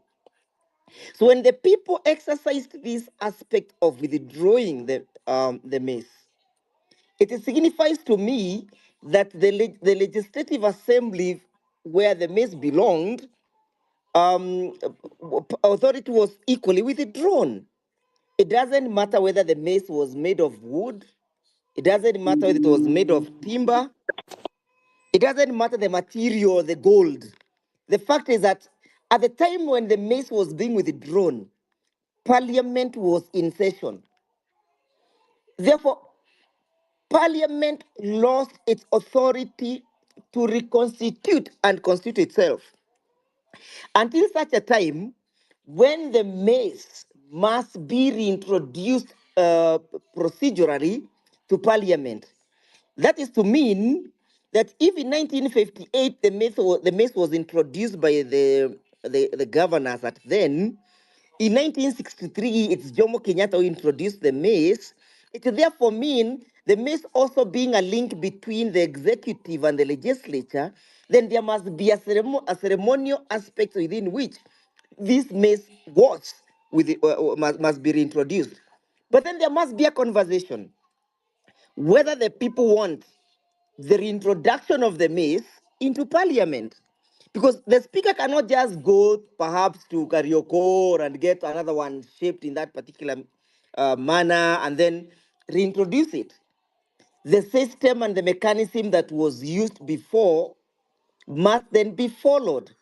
But the question is, with Mr. William Ruto having lost the legitimacy and the confidence of the people of Kenya, can he then also reintroduce the mace? Number two, with the current existing constitutional dispensation, where we are saying that we are purely presidential system, and we have seen historically the mace being introduced by either the monarch or the president, in a purely presidential system where the president plays almost no role in aspect of legislation, who then shall introduce or who then is fitted to reintroduce this mace in Parliament? To me, those are serious constitutional issues that must be relooked, and we cannot just wish away the aspect of the withdrawal of that mace. One, it was withdrawn when Parliament was in session. Number two, it was withdrawn by the people. Number three, historically, the mace has always been introduced by the president or the governor. And now we have a purely presidential system where the president plays no role. Then who is to reintroduce this mace? And the failure to reintroduce this mace, therefore, what is the fate of Parliament? Can Parliament still convene? Can Parliament still constitute itself? Can Parliament still legislate? To me, before I think the assembly reconvenes and gets from its recess, those are fundamental issues that requires to be resolved. Thank you. Thank you, Wakili Ndegwa, for those contributions. And I think you've answered the questions that PLO equally weighed in on the symbolism. I think it's important to appreciate what was indicated earlier by PMO, that some of the statutes we are relying on the national emblems, flag, and basically the symbols of national unity are basically for symbolism. There is no law under the Constitution of Kenya 2010 that actually inhibits any member of the public to display the national flag. It's a symbol of national unity. It doesn't have specific individuals to actually run the flag. Of course, you remember there was a case in court with regard to the question as to whether county governors, the governors of our respective county government, can be able to run, the flags in their cars. And of course, to that extent, of course, the court had to interpret. But when it comes to citizens, because these are symbols that are supposed to unite us, not separate us, not distinguish us. Running with your flag, or rather any other national emblem, it's a constitutional right. It's like if you limit someone to display the Kenyan national flag, it's like limiting them to sing the national anthem, because they serve the same purpose of actually uniting and bringing people of the Republic of Kenya together. I will invite Ochel Dudley to address the question of the citizen arrest, and I think that question has not been addressed. Someone asked the question about uploading these conversations on YouTube, and I believe, Madam President, you have heard that. It's a challenge from the members of the public that this information is supposed to be displayed, perhaps on the social media spaces, to enlighten the public on the questions of law and the interpretation of the law when it comes to Article 37 and the other provisions of the law regarding the Bill of Rights. Kindly, I think, Banamano, don't leave before you it. even proceed, before Chiel pick up, I wanted to weigh in and add further, and saluting all the patriots who are present tonight. There's on the issue of the flag. For the longest time, as Kenyans, we have been sold fear not to associate with our country, and that has made us to not act as proper patriots. So whoever, and I saw some people even trying to sell the same fear to the families of our fallen soldiers when they used the flag to wrap the coffins, that is improper and against the law. And we wanted to assure the members of the public that it is very much in order to associate with our flag, to raise it high as much as we can, because we need to remember Article 1 of the Constitution. It recognizes the sovereignty of this country belongs to we the people, and it is exercised by all those people in government by way of delegation. So we are the ones who have delegated the powers. So, and if you have delegated the power for them to use, means that power also is with us as citizens of this country, and we should not be ashamed to hold it high and as a sign of patriotism to this nation. And I also think the issue, as Mr. Ndegwa Njiro has mentioned, on the fact of the mace, I do agree with the submission and further comment that the aspect of trying to portray that it was not the original mace or all those issues the parliamentarians have been trying to push forward as a narrative to counter the magnitude of what it means to withdraw such a mace is clearly trying to mislead Kenyans, and without appreciating that the fact that Kenyans walk into that assembly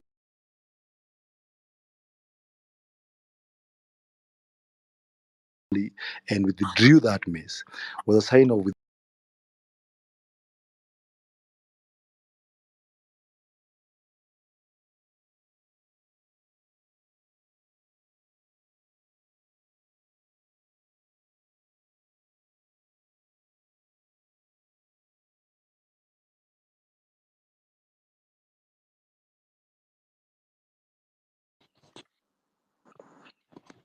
Muted. Okay. Mano, I'm sorry I didn't hear what Yeah, the thank you. question is. I hope I'll get a chance to hear it again. Yeah, the question was on the question of citizen arrest and whether the members of the public have a right to arrest any individuals who will want to, snatch mobile phones of the people who are peacefully demonstrating, or individuals who want to commit offenses at the vicinity of the members of the public, and how and whether the members of the public can be able to arrest them. Thank you. Okay, I think I've seen that happening before. Maybe the first and second protests, there were people who were arrested and handed over to the police somewhere around Tomboya and Archives. Dudley, you're Dudley, not clear. you're not clear. Okay, I'm saying that I think the question of citizens arrest is something we've seen happening before. If you remember the first and second protests, there were people who were arrested and handed over to the police. But then, on a pragmatic level, on a practical level, you also need to be mindful of your safety. if the goon is armed, you possibly can't arrest them. They could injure you or harm you. So it's also a matter of pragmatism. And if you'd allow me to add something further to the flag question, our constitution says that all law that preceded the constitution should be read with the necessary modifications, amendments, alterations to bring it into conformity with the current constitution. So we need to test some of these colonial laws. The flag statute is a colonial statute. It was meant to preserve the colors of the flag to the use. I'm sorry, Dudley. Kindly, Dudley, unmute and proceed. Okay. I was saying that on the flag question, the Flag Act is a colonial statute.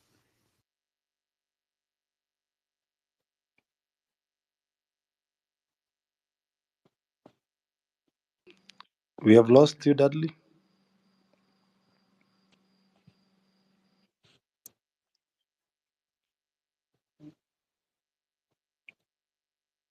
Dudley, are you there?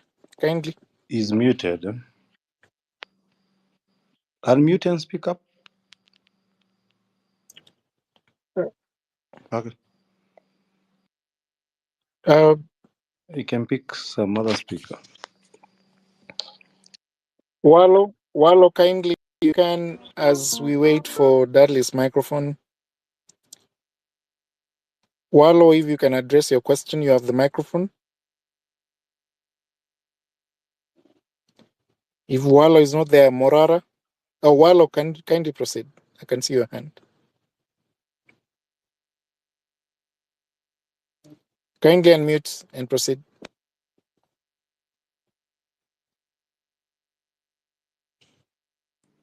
Thank you very much. I think all of us had been muted there for a second, but we are okay now. Now, mine is just a small question. I think I'm taking you back to Article 1. I was having a conversation today, and I just wanted some clarity from our legal minds. You can help us understand. Now, Article 1 says we can exercise our rights either directly or indirectly through a representative. Now, if you can explain to me very easily, in the easiest of terms, how we are supposed to exercise it directly, assuming that we actually push the government to the wall to a point where, say, the president says, you know what, this is too much, I resign. And then the deputy, we say we don't want Rigathi. Rigathi says, you know what, I came with the president on one ticket. If he goes, I go. And we don't want the speaker or whatnot. What happens next if we push the government to the wall? How do we then now exercise ourselves, represent ourselves directly, knowing very well that power abhors a vacuum? And I know at some point the good barrister Dr. Miguna had addressed this, but I'd like some clarity on the same issue. How do we now get to a point where we don't slide to anarchy and find ourselves at the mercy of the military? Thank you. Thank you, Wallo. Dudley, I think you're back. I don't know whether your connection is clear so that you can finish on your point and addressing the questions. If you can respond if you're back. But we can still take another question. We haven't had a lady address Sylvia. Sylvia, as we wait for Dudley, kindly.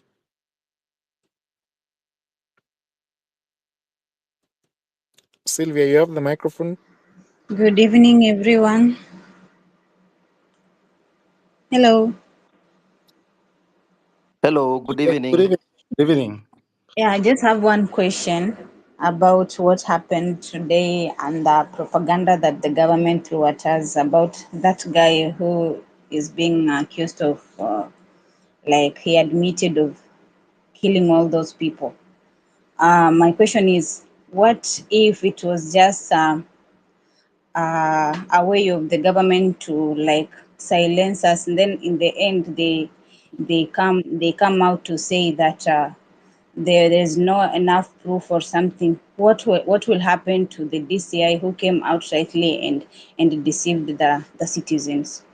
And now how will justice be served to those people who are just left without closure?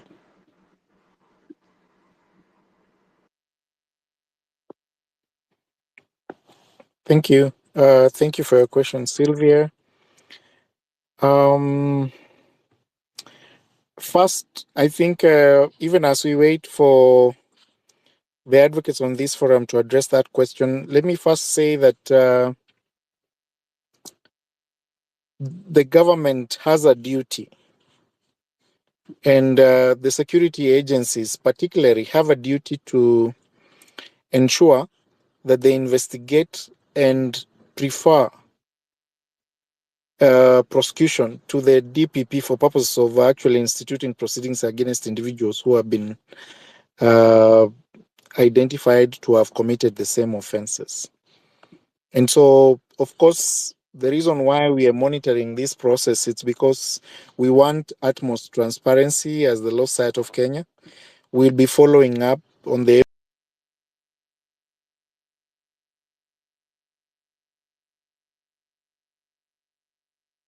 law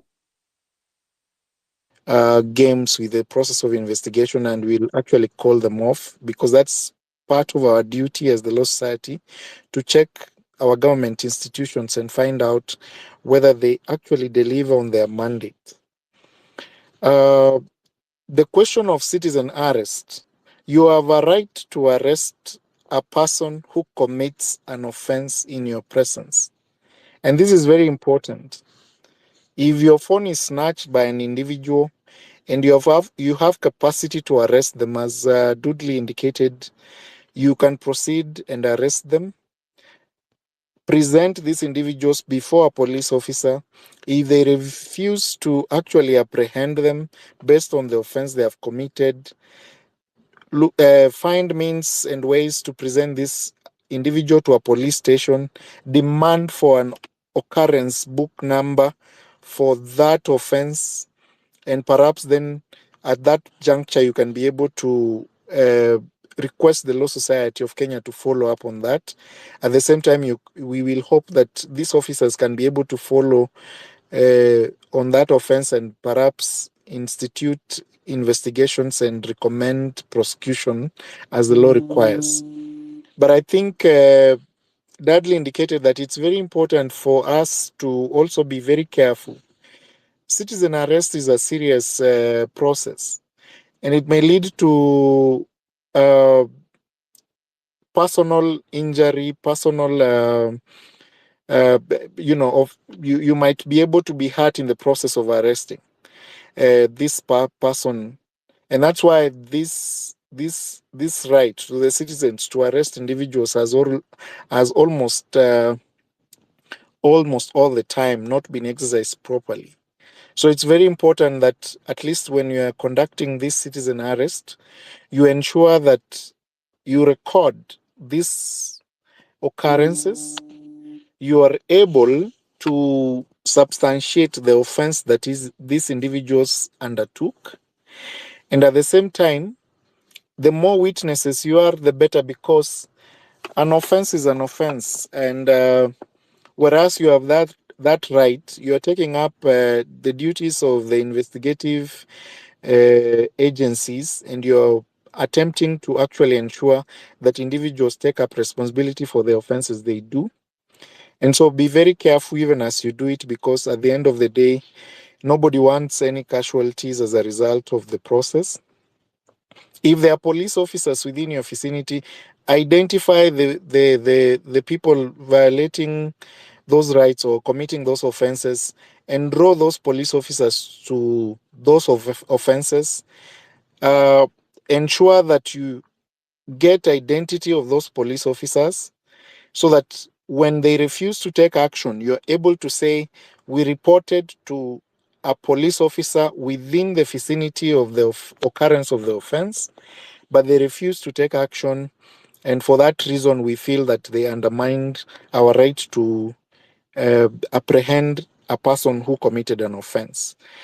I can allow several other speakers to come in. Engineer AM, you've been having the microphone for some time. I don't know whether you have something to say. We have James. James, can you hear me? Yes, I can hear you loud and clear. Kindly, if you can proceed in a minute or two and address your concerns. Okay, I have like 3 to 4 questions. The first is there are so many bills that has been passed, e.g. on health bills and agriculture bills that are exposing our economics and health as people. How are we going to do about that in order to return our nation into normalcy? Second question, how can we hasten the process of restoring our country since everything is not working as we still demonstrate? Another question, can I fly the national flag on my car? Then there is another question, what steps is what steps has LSK taken regarding auditing of our national debts? If those concerns can be addressed, maybe I can be more comfortable of my country.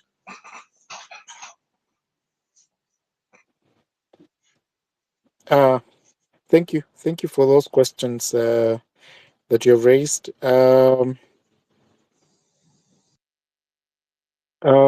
Nelson? Hi, thank you for the mic. I just have one question. So I know some of you are aware that I exposed the PPP on JKIA, and it's shredded with a lot of secrecy. And I just wanted to ask the lawyers to explain to us the PPP Act and what Murkomen and Kositani and his team did. Is it legal what they did? Just let us know, what the PPP Act has and what are the provisions, what they can do without public participation, what they cannot do without public participation, this kind of thing.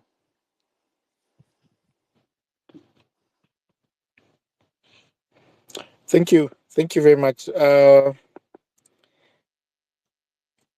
PLO, are you there? Kindly, if you can pick some of those questions that have been addressed to us. Hi, can you hear me? Yes. After you, we can have Ndegwa, perhaps the same questions. All right, thank you. So there was the question on. I was listening to what one of the patriots was asking about the health bills, the agriculture bills, different kind of bills generally, and what exactly are we doing about it, and how best can we, can we challenge, that which is not pleasant to our ears as citizens. Well, the legislative process, it's a whole, scope.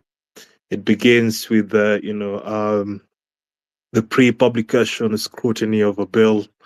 Once it's fronted, to the departmental committees of either the National Assembly or standing committees of the Senate, and if it's money bill through the Budget and Appropriations Committee, before again it's channeled to the Finance and National Planning Committee, depending on the context and whether the bill is a public bill or a government-sponsored bill, or if it's a private bill or an ordinary bill, and the modalities of the same.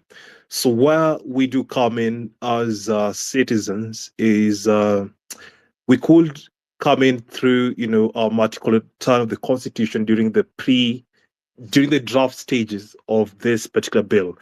The same way we have the ICTA draft bill undergoing, intense public participation, and I am not pro that bill because it's a rebirth of, a bill that was shot down in the 12th Parliament, and it is only rekindled, but with a different, kind of approach. But the script is just the same. So where you could come in now through the draft stages now, this because the RCTA bill is yet to even be approved in the pre-publication scrutiny for it to be a formal bill. that warrants now the entire legislative process until its enactment. So where we do come in now as citizens, I think the most important stage is always out of the first reading, just before the second reading, where now either depending on which particular house is the originating house, it could either be Senate or the National Assembly. And you also have to note that we have bills that have to undergo what you call the duality concept or the duality doctrine. That will mean it has to be passed by the Senate and passed by the National Assembly.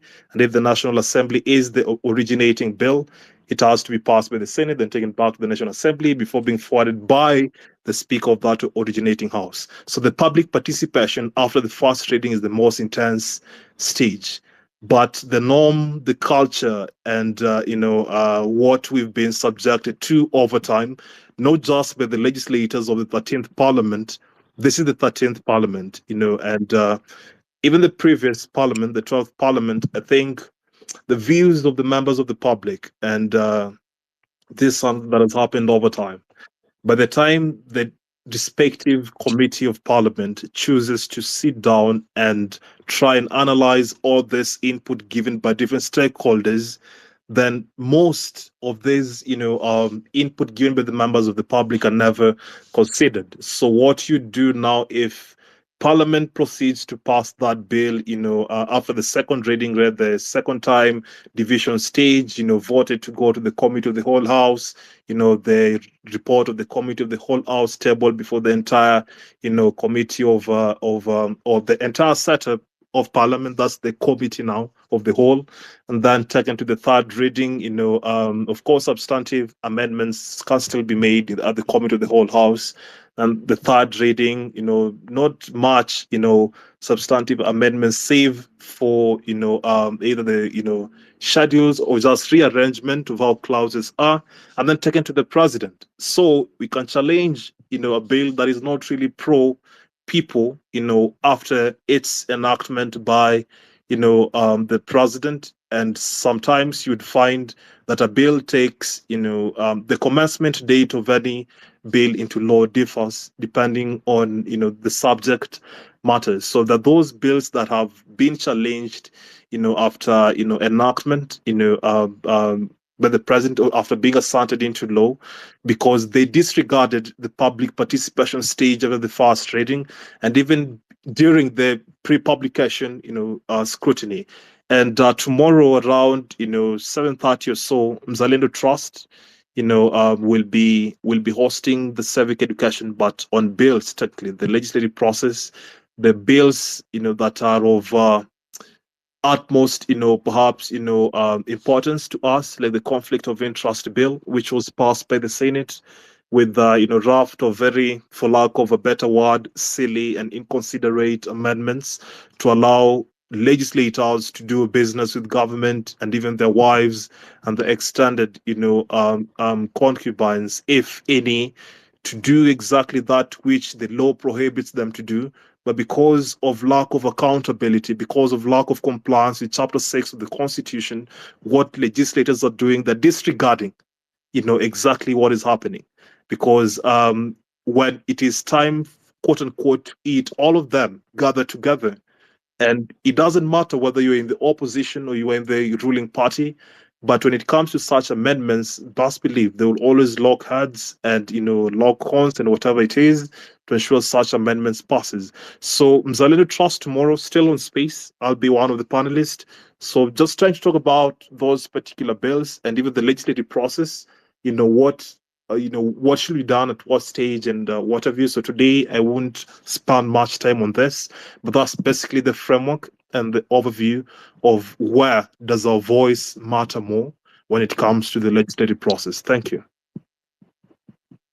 Thank you very much, PLO, for those responses. I think someone asked the question about running a flag in their motor vehicle, in their cars and in their vehicles. I think there's a difference between running a flag the same way the president runs it, and there's legislation to it, and there is also precedent in terms of case law.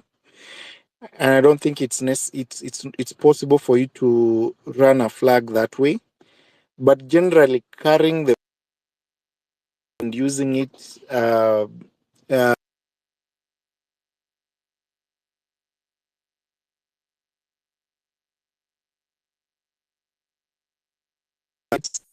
the unity that comes with the flag. Remember, when we celebrate as a country, we raise the national flag. Remember, when we win in the in the athlete in the sports field, we raise the national flag.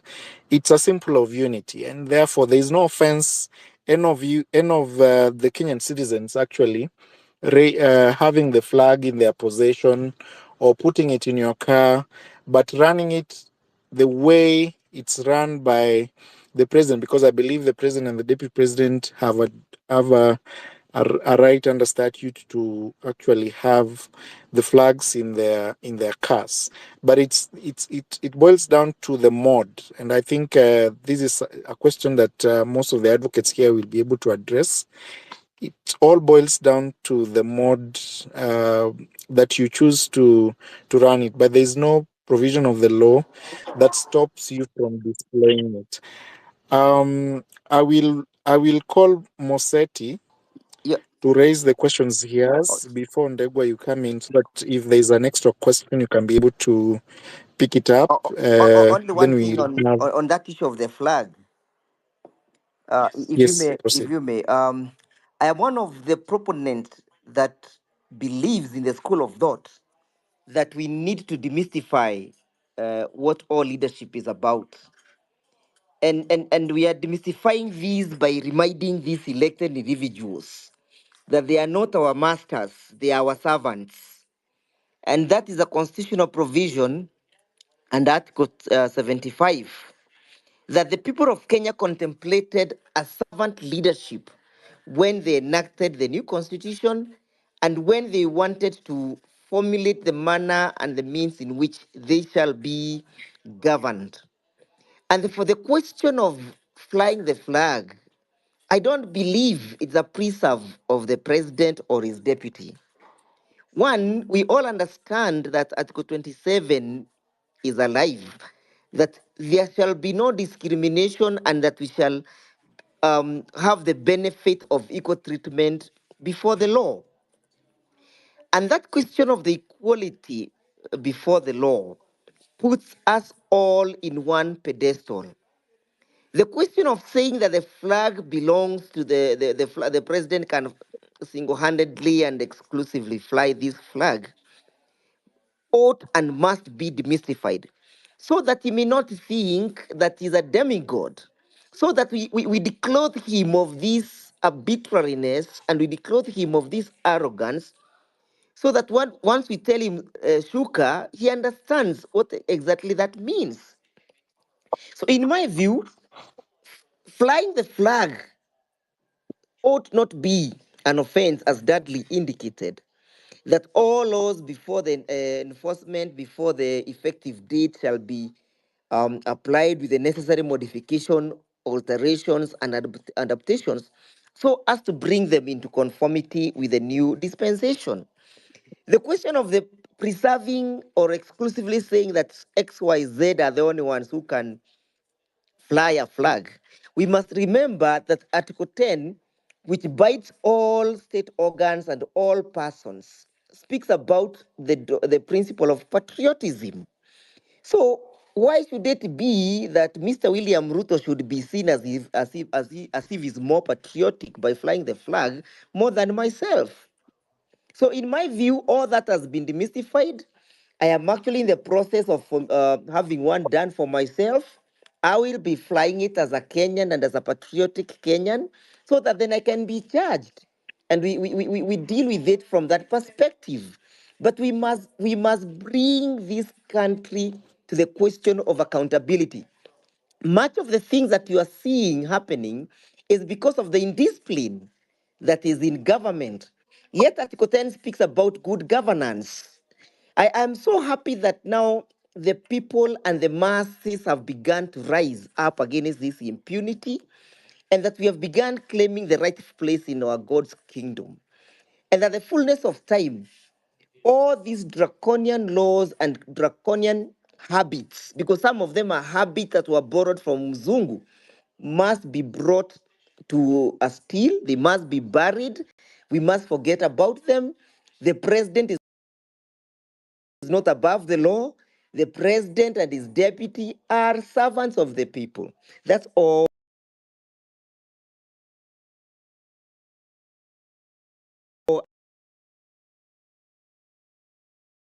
Thank you, Council. I want to have Wiara kindly. We can keep it short because we short. Wiara, you have the microphone. Hi. So mine would be a follow-up question to what Wallo had asked before. So assuming military was to take over, what is the exact process? And will they lead till 2027 or there'll be by-elections in between? Yeah, thank you. I believe that I was called upon That earlier. question.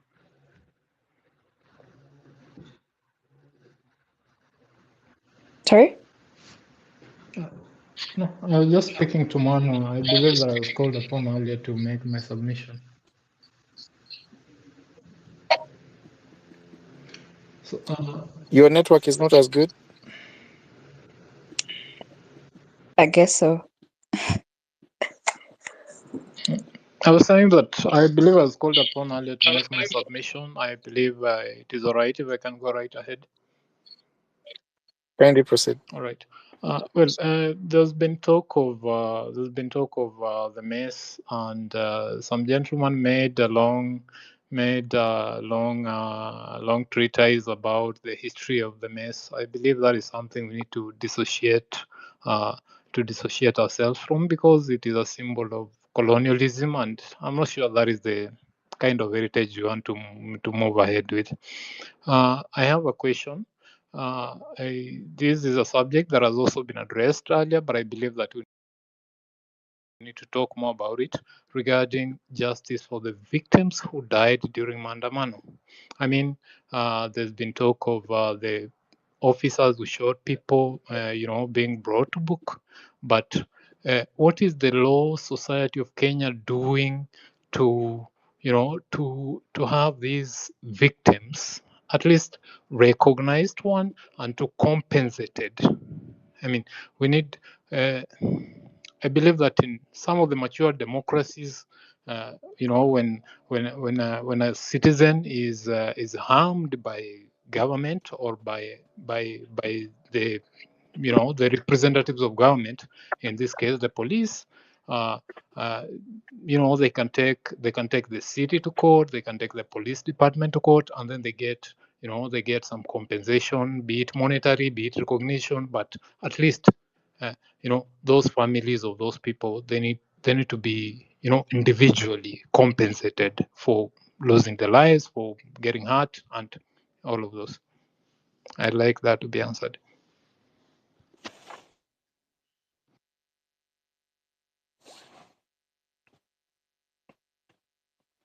Okay. Finished asking the questions you intended to. Can we have Bonnie? Then we have interventions from the advocates on this forum. Bonnie, kindly, if you can take the microphone. Yep, can you hear me? Yes. Thank you. Thanks for the opportunity. I wanted to just I just wanted to speak on one point. We're making a lot of progress, but I think that we're missing an opportunity here. You will agree with me that a large big reason as to why we're having the issues that we have here in our country has to do with corruption, and I'm talking specifically, large scale corruption. Um, Obviously, the president made his moves last week, sort of accepting that the status quo is not going to continue. We will see what he does at a national level to address the issue of corruption. But I believe that there's a lot of corruption that's happening at the state, at the county level, and I don't see enough emphasis on that. I'm not seeing us focus on addressing that, and I feel like we have an opportunity here where we can make big gains in terms of the war against corruption. We can't have a situation where these politicians are running for governorships. They go and steal everything, leave office, and are able to keep the loot and are able to keep their reputation. Just think about this. The governor of Migori stole 2 point something billion from that county. If you look at the budget for 2023, that 2 billion is about 30% of the budget that's supposed to cater for over 1 million people. He gets out, he takes that money, settles for 10% of that amount, has his reputation, might run for governor again. We can't have this. And so I'm asking everybody here to not lose focus on all areas where we can make improvements. You saw the issue happened last week with regards to the governor of Kiambu, where he was, essentially there was a press conference by Tatu City accusing him of a shakedown, extortion. I posted something on my X because I'm also a victim of the same extortion. Our institutions are failing us. I have written to the EACC, written to DCI, letting know that I have evidence of corruption by county government officials. I have call records. I have, records of payments. Um, but nobody seems to be interested. Nobody seems to be interested. So we need to put pressure at the county level. We need to focus on the county level because we don't want to lose this opportunity. And I feel like we are spending too much time talking about some things that are, it's good to focus on, but let's try to take advantage of every opportunity that we have to make changes in our country. Thank you. Thank you. Thank you very much. I think someone has asked a question with regard to the military deployment initially and during these sessions on citizen assembly, we have, as the Law Society of Kenya indicated to the members of the public, that we instituted proceedings against the deployment of the military. And of course, some of you are privy to the orders that were issued by Honorable Justice Mugambi. We are serious in ensuring that the substantive questions raised in that petition with regard to Article 241 read together with Article 58 are properly determined by the court to give guidance going forward. I don't think the Gazette notice issued by the former Cabinet Secretary, I hope I'll be proper by indicating that he's a former Cabinet Secretary, pursuant to the directions of the President, that he no longer sits in that docket. Indeed, a former. We challenge the same. Yes, thank you.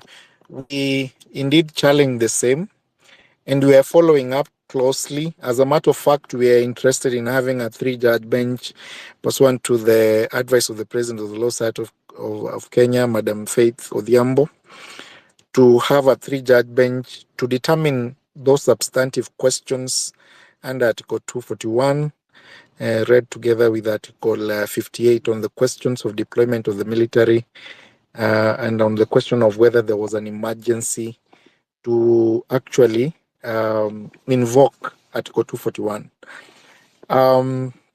We'll be reporting, of course, to the members of the public on the progress of the court case.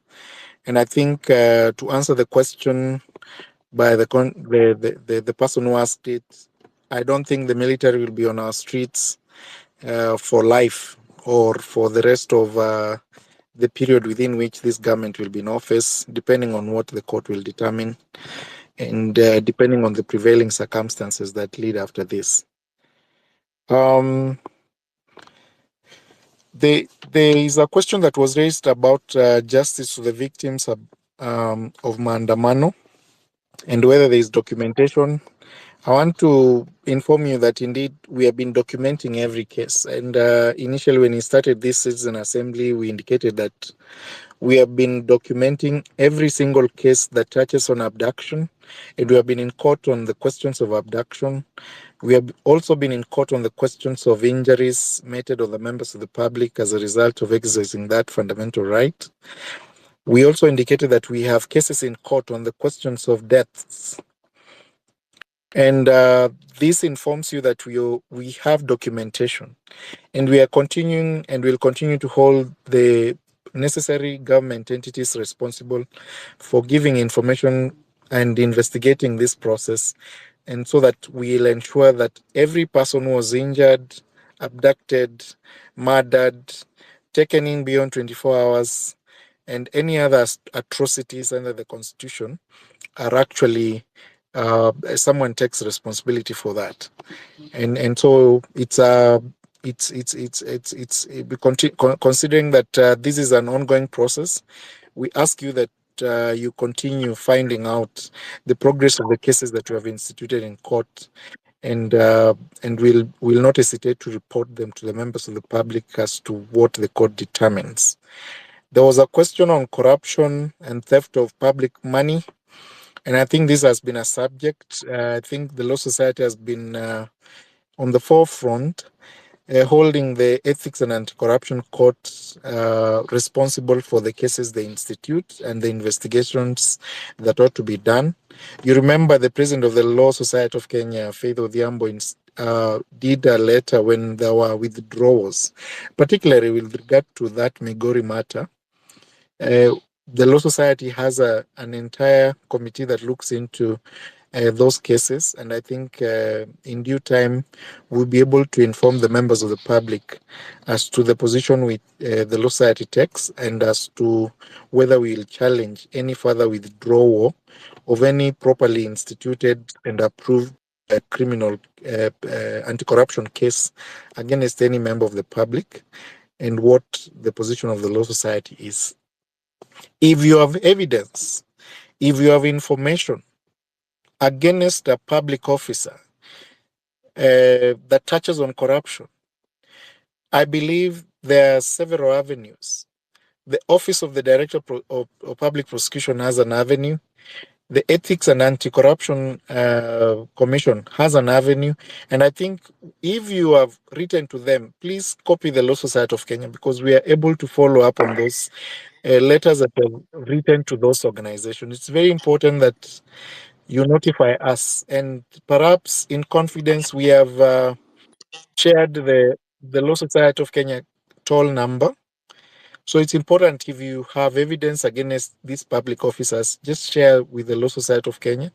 It will be reviewed by the panel of advocates available, and perhaps a proper position will be communicated through the Office of the President of the Law Society of Kenya as to which action we'll take. So do not hesitate to actually share such information with the members, the Council of the Law Society of Kenya, through the toll number that has been shared in all social media platforms of the Law Society, so that you are able to, if you have documented the evidence and you think with the EACC and they have not followed up, then as the Law Society of Kenya, we shall actually pursue and continue to pursue the individuals in those respective offices to ensure that proper prosecution and cases are instituted against those individuals who have committed those offenses against the public. I don't know whether J. Brian, can you hear me? J. Brian, if you're not there, Wiara, did you ask your question? Wiara, you have the microphone.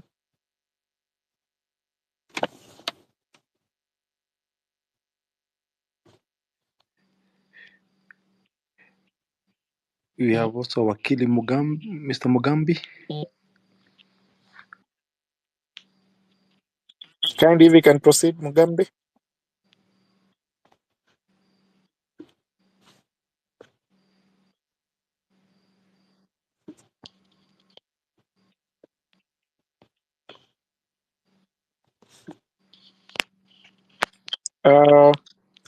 Wiara, kindly proceed.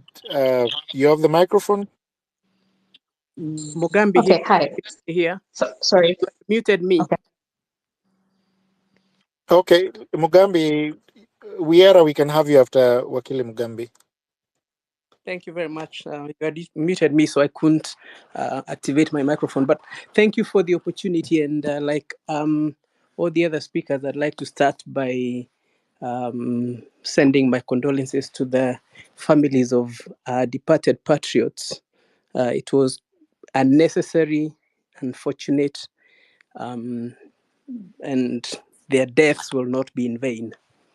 In terms of my contribution, I just want to say a few things. One is to thank Faith, the president, and the Law Society for standing in the gap. I think the image of the Law Society had been damaged quite a lot by previous bickering and also by the bickering that goes on in the AGMs, so that is what the members of the public are used to. But now I think that has been redeemed, and so congratulations, and keep doing the good work. Related to that, I would like to request if you could publicize details of where we could help raise funds for the Law Society initiatives relating to this public interest litigation.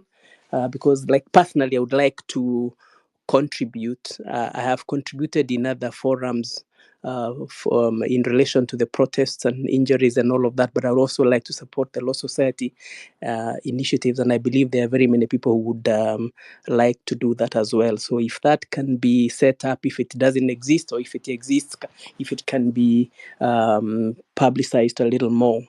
Then there was a question on PPPs.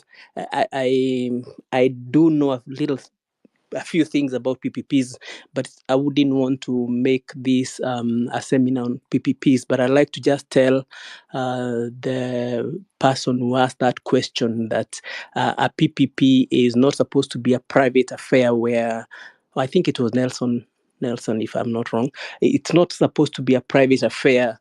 So if Murkomen and Co have been doing things behind our backs, then that is illegal, because the PPP framework under the law has the same transparency measures just like any public procurement. And so whereas the framework is very specific and detailed, the accountability and transparency processes are very much similar to the public procurement ones, which of course everybody will be more or less familiar with here. Then the national flag, I know that was a very interesting question. These national flag emblems and something act of 1963, which I agree with Wakili Ndegwa needs to be repealed, because carrying the flag is a symbol of patriotism and pride in it, and it shouldn't be an offense to do so. But unfortunately, we have that 1963 law which gave the Minister for Interior or Home Affairs, whichever it is that is normally responsible for those things, to designate the people who can fly the flag. And in our case, I think when we are having this paradigm shift in the country, this is also one of the things that needs to change. In the UK, for instance, where I live, the Prime Minister doesn't have a flag on his car. Ministers don't have flags on their cars. Only the king has a flag on his car, and it is not even the Union Jack. It is the what is the standard, the monarch's standard. So that's what they have on their car. So we've used the flag as a symbol of power and to get our way on the roads and things like that. And I think that needs to stop. Then on the current protests led by Gen Zs, I am very, very proud of Gen Zs, because they've done what we didn't have the courage to do. And I say that with a little bit of shame, even though I personally have participated in protests in the past, in the clamor for multipartyism when I was at the university, and I used to go for protests. So I did my part, but I think the courage they demonstrated is much more to be admired than what I can say I did myself, or so others do. But I think we need to, as a law society, also probably guide on some of the laws, because the propaganda that is being thrown around, there will be a constitutional crisis, and all of that really needs to be debunked. Because I think, if I hear correctly, the chant "Ruto must go" is not about the man Ruto only; it is the government. So people saying that Gachagua will become president, I think, are missing the point. And I think the Law Society should um, probably publish guidance on some of these things. I am a commercial lawyer, not a litigation or constitutional lawyer, so I may not know some of the details into the level that I can advise anybody without appearing like a fool myself. But I think it is important that we do something along the lines that guide people on what the law is. I think the fear being thrown around that the military will take over and all of that, those are the things that we need to counter by stating the correct position. And as I understand it, the clamor, first of all, by Gen Z is for the IBC to be reconstituted. And the next thing that happens is the resignation of the government and fresh elections. That's what I understand Gen Zs to be demanding, and I think it is the right thing to do. And I don't think anybody should argue that it is unconstitutional or to create a constitutional crisis, because we the people can exercise the power directly. And if we the people decide we need an election, I don't see that there's anything unconstitutional about that. And when I Luckily, hear, we are losing you. hello, can you hear me? Can you hear me now? Yeah, Yes, we can hear you. yeah, kindly, President. Yeah, Where did you lose me?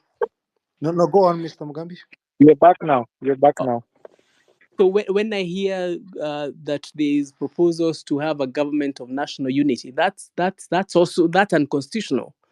But nobody has come up to tell those who are saying that we need a government of national unity that is not in the constitution. So you can't say on one hand that having fresh elections is not in the constitution, but on the other one argue that having a government of national unity is perfectly okay. I think, as I said, I didn't want to dominate the call with my ramblings, so I think I'll stop it there for now. And thank you once again for the opportunity, and also for everybody who's listening in. I think it is a great sacrifice that everyone is making, and I salute you all. Thank you very much, Mr. Mugambi. Thank you, Wakili And Mugambi, for those contributions. I think if you go to the Law Society of Kenya page, I think you raised the question as to the contributions towards public interest litigation process that the Law Society is undertaking. Of course, we have a pro bono kitty where we bring in advocates who can be able to represent members of the public. Perhaps that will go a long way. If you can access the Law Society of Kenya page on this forum and in the other forums, you will get details how you can make your contributions and assist advocates who are able to pick up these matters that emanate from violation of fundamental human rights. Wiara, you are next. Kindly, if you can raise your questions, and I appreciate the advocates who are in this forum, because this is very important and these are collective duty.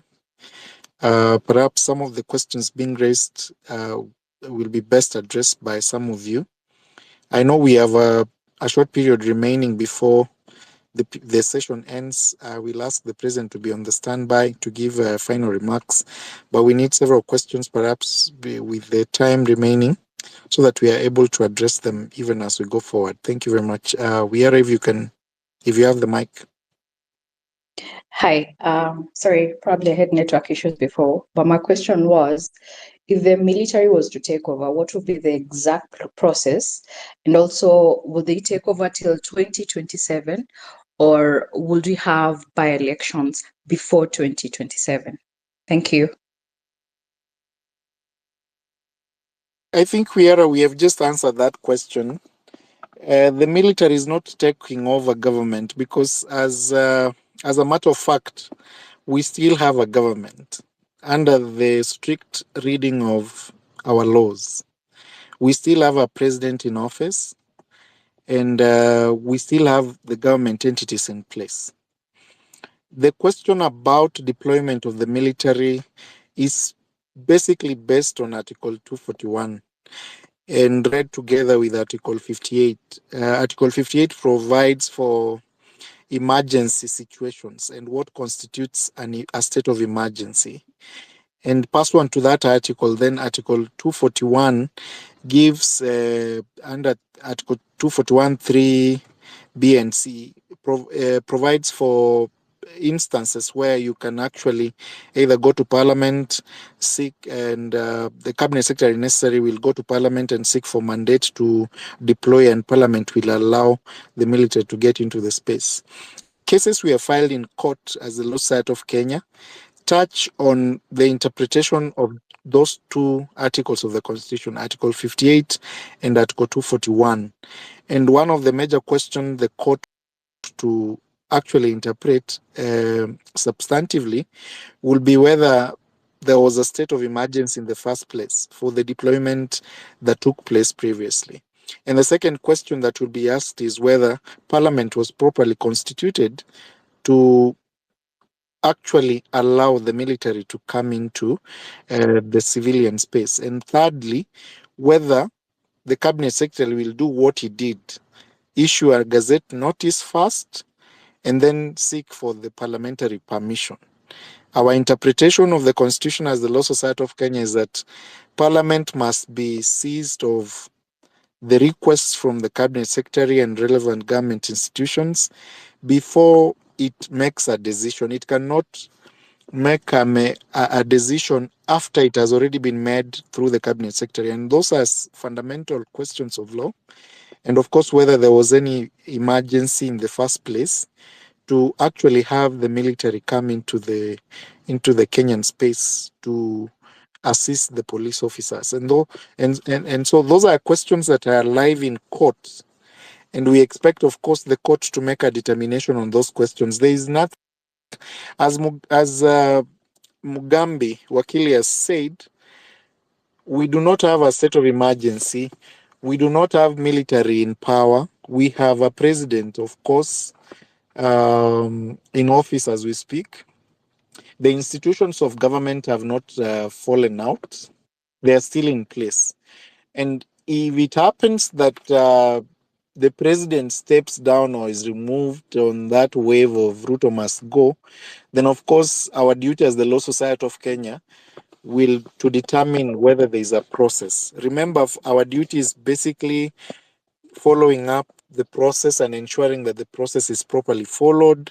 And number two, ensuring that fundamental human rights are not violated. And at the same time that government and anybody within the space of public office takes up responsibility in terms of interpreting the Constitution properly, and actually the directives they give are in conformity with the Constitution. We have Hosea. We can have Hosea, then Jay, then DJ. Before I bring forth the president, kindly if you can keep your questions short. Hosea, can you hear me? Mr. J. Brian?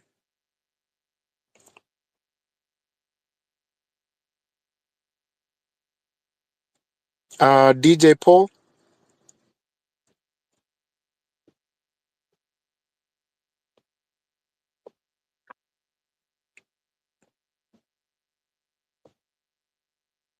Kimutai. Steve, I hope you can hear me. Yes, I can hear you, Mr. Manu. I hope you can hear me, Steve. Yes, I can hear you. Hosea, are you there? Hosea Sitati. Kindly drop your microphone if you don't intend to ask any question. We have Evans.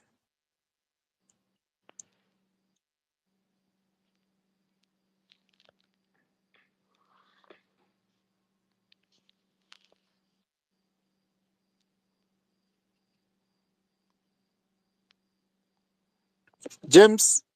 James.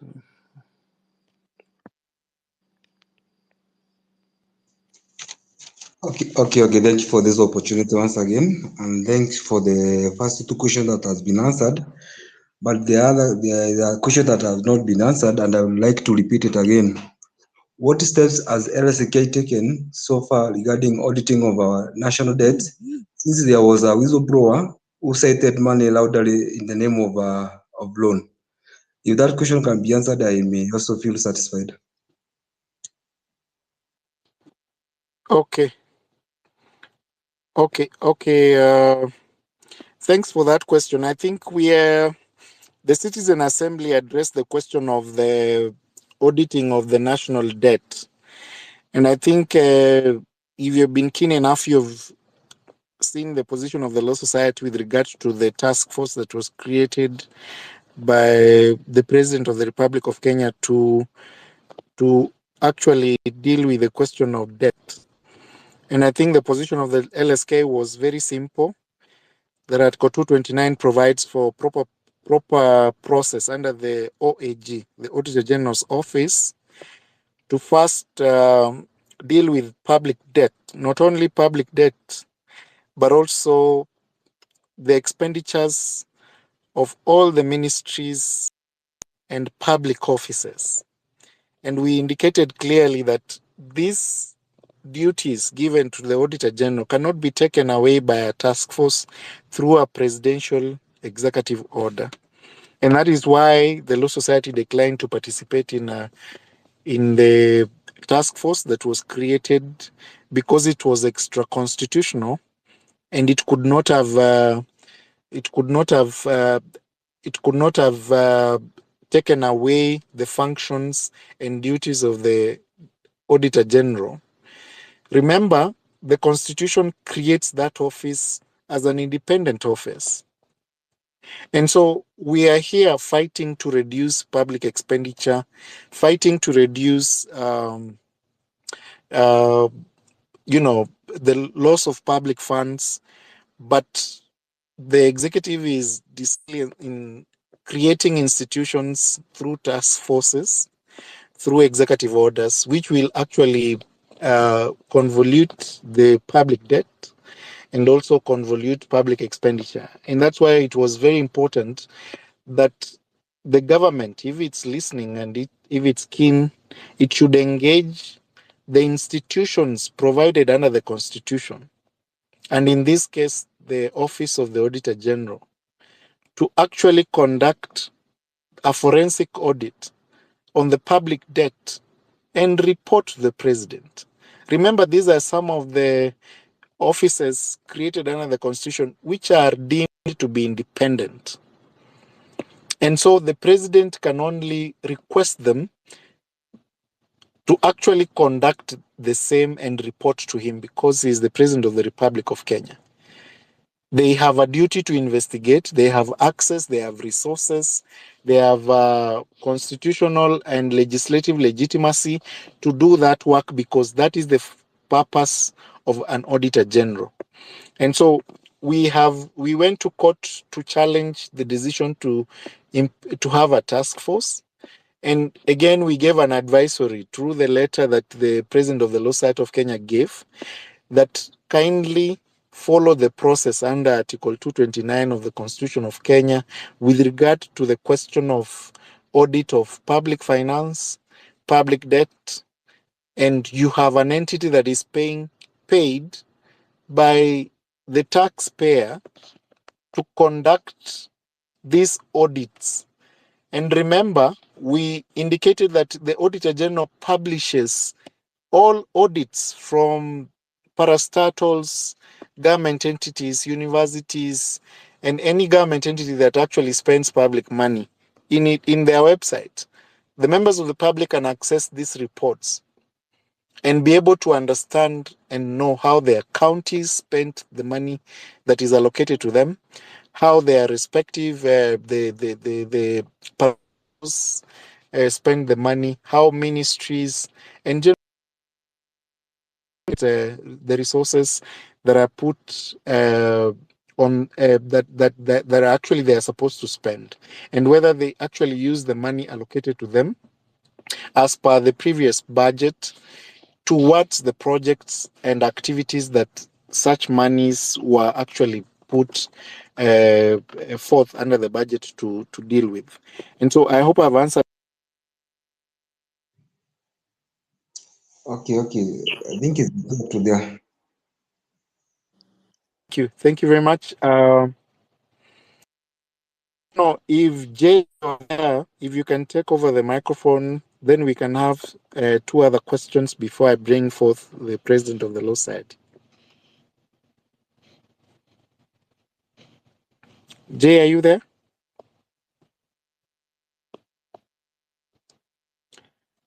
Victor,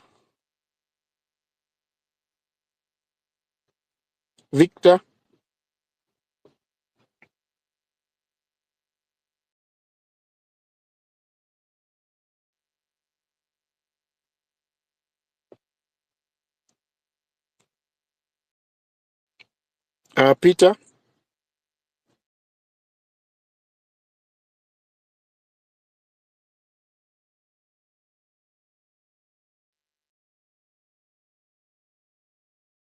Bonnie.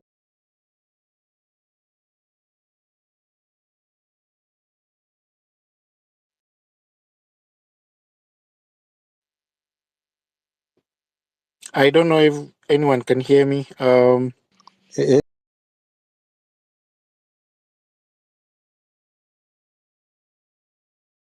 Thank you.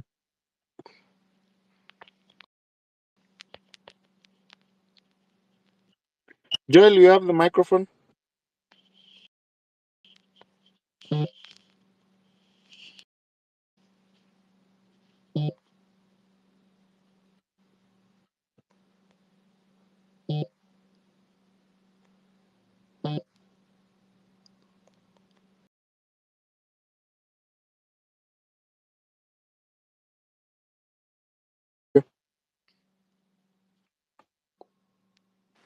Good evening.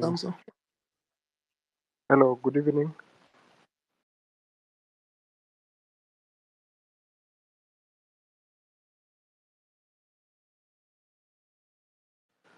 I wanted to ask a question because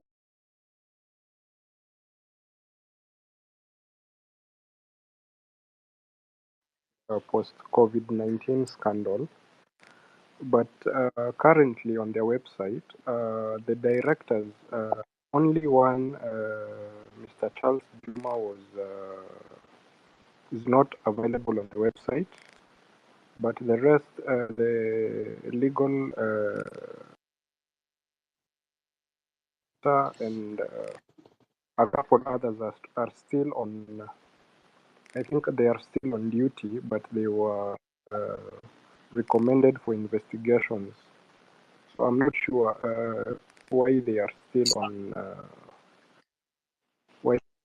duty, or why they are still serving under KEMSA as of now.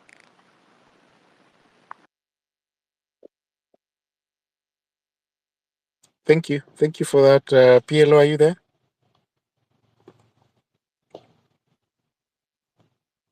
Hey. Kindly pick it up. The question on KEMSA. I think I'd lost him towards the end, so kindly, if he could just do a recap of the question.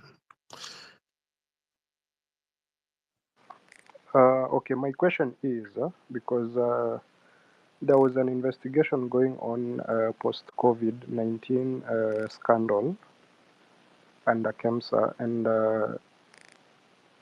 most of the directors were suspended pending investigations. So only one, Charles Juma, is not a director on the website still, as at to date. But the rest, the legal director, the finance director, I think the warehousing director, the corporate affairs director are still on the website, and they are, I believe that they are still in office. So I'm not sure how far that investigation went or if they were reinstated. Thank you.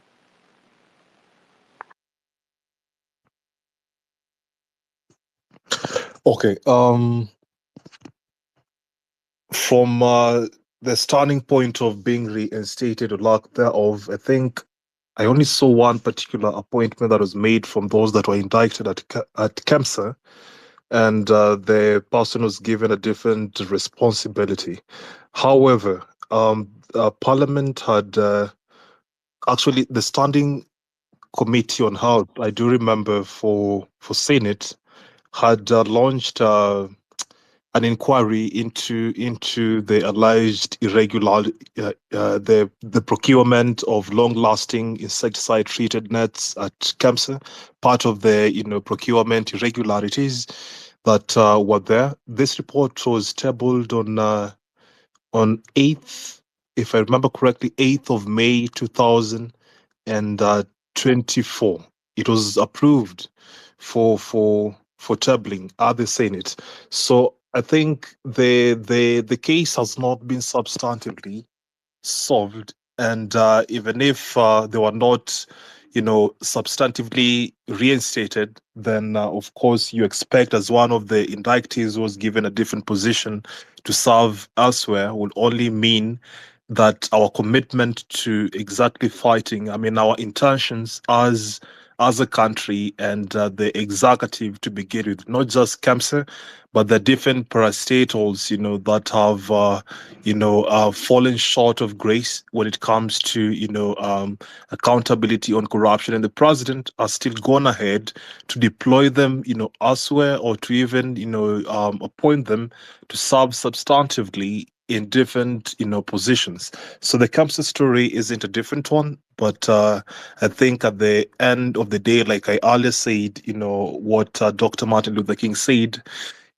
the fact that the arc of justice, may take too long to bend. Ultimately, it will bend, and what we need to see is the action and not the empty rhetorics, on the act of fighting corruption that the president, has been saying all along. And at the end of the day, the people who have been indicted, the COVID, billionaires have never been brought to book to date. So with that, I think our role as LSK will still be to check on the progress made on the fight against corruption, what has been done, what has not been done, and push to have, accountability, that public funds may actually be, safeguarded, that the public may have, or to win the trust, at the, judiciary, and just give them a vote of confidence when it comes to keeping such people in check. But this fight may not be, won alone, as LSK. In the Office of the Director of Public Prosecution, the Ethics and Anti-Corruption Commission, all these law enforcement agencies have to work, hand in hand together to ensure that at the end of the day, because right now I think the public trust is waning when it comes to the fight against corruption, and that is what we are striving to bring back. So back to you, Manuel. Thank you. Thank you very much.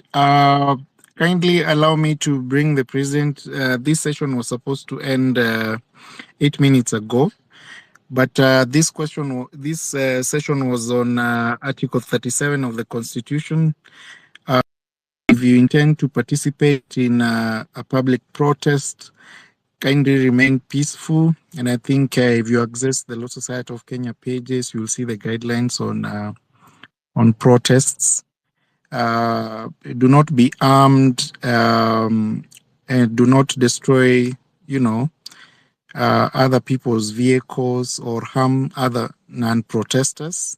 Remember that the exercise of the right to demonstrate is an individual decision. If someone else or a motorist is using the road that you are protesting, kindly allow them to exercise their right to move around. Do not assault or harm members of the press. Do not restrict the movement of traffic and other road users. Stick to zoned areas of protests.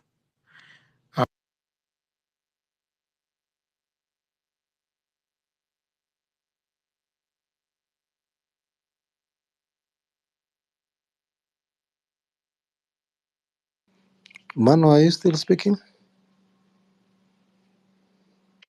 Yes, can you hear me? Yes, now you're back. Yes, thank you. I'm saying that the members of the public can be able to access the guidelines that the Law Society has given on the questions of demonstrations. Kindly address the same, access the same in the pages that have been provided. At this opportune time, I want to bring in the president of the Law Society of Kenya, who has been the host of this event. And I wish to thank her for giving the members of the public the opportunity to address questions on Article 37. I wish to thank the advocates who have actively participated on the Citizen Assembly from the time we started it and even as we go forward. It's very important to note that the responsibility and duties of the Law Society are actually stipulated under the Constitution, and it's important that you, under statute, and that is the Law Society of Kenya Act, and it's important that we conduct our duties as the Law Society as per those provisions, and that is why we have these sessions to enlighten the members of the public on their rights and their duties and what is wrong and what is right. Madam President, are you there? Yes, so I want to just say thank you, Manwa and Steve, for co-hosting, and all the other lawyers who came in to just support. I want to say that we will continue the Citizens Assembly and we'll have other topical issues that we can discuss with regards to also us holding accountable the different offices. I've noted some of your questions on how can we change the constitution, talking about reduction of the wage bill, and people also looking critical even on the appropriations act that has now come to pass. But I'd also say being an active or a proactive citizen is quite important, even not only at the national government level, but at the county level, because these are the institutions that are supposed to help bring developmental changes. As also being watchful with regards to how the public funds are utilized, not only by the counties and the national government, but also your members of parliament and women representatives that receive money that ought to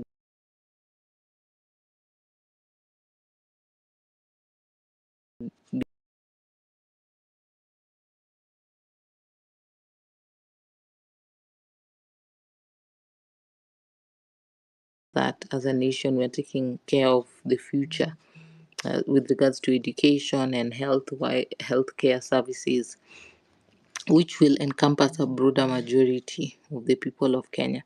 I'd want to say we thank you for joining the Citizens Assembly. We'll be notifying you if we'll have one on Friday, and if you have one in between, we'll let you know and the topics that we'll be discussing.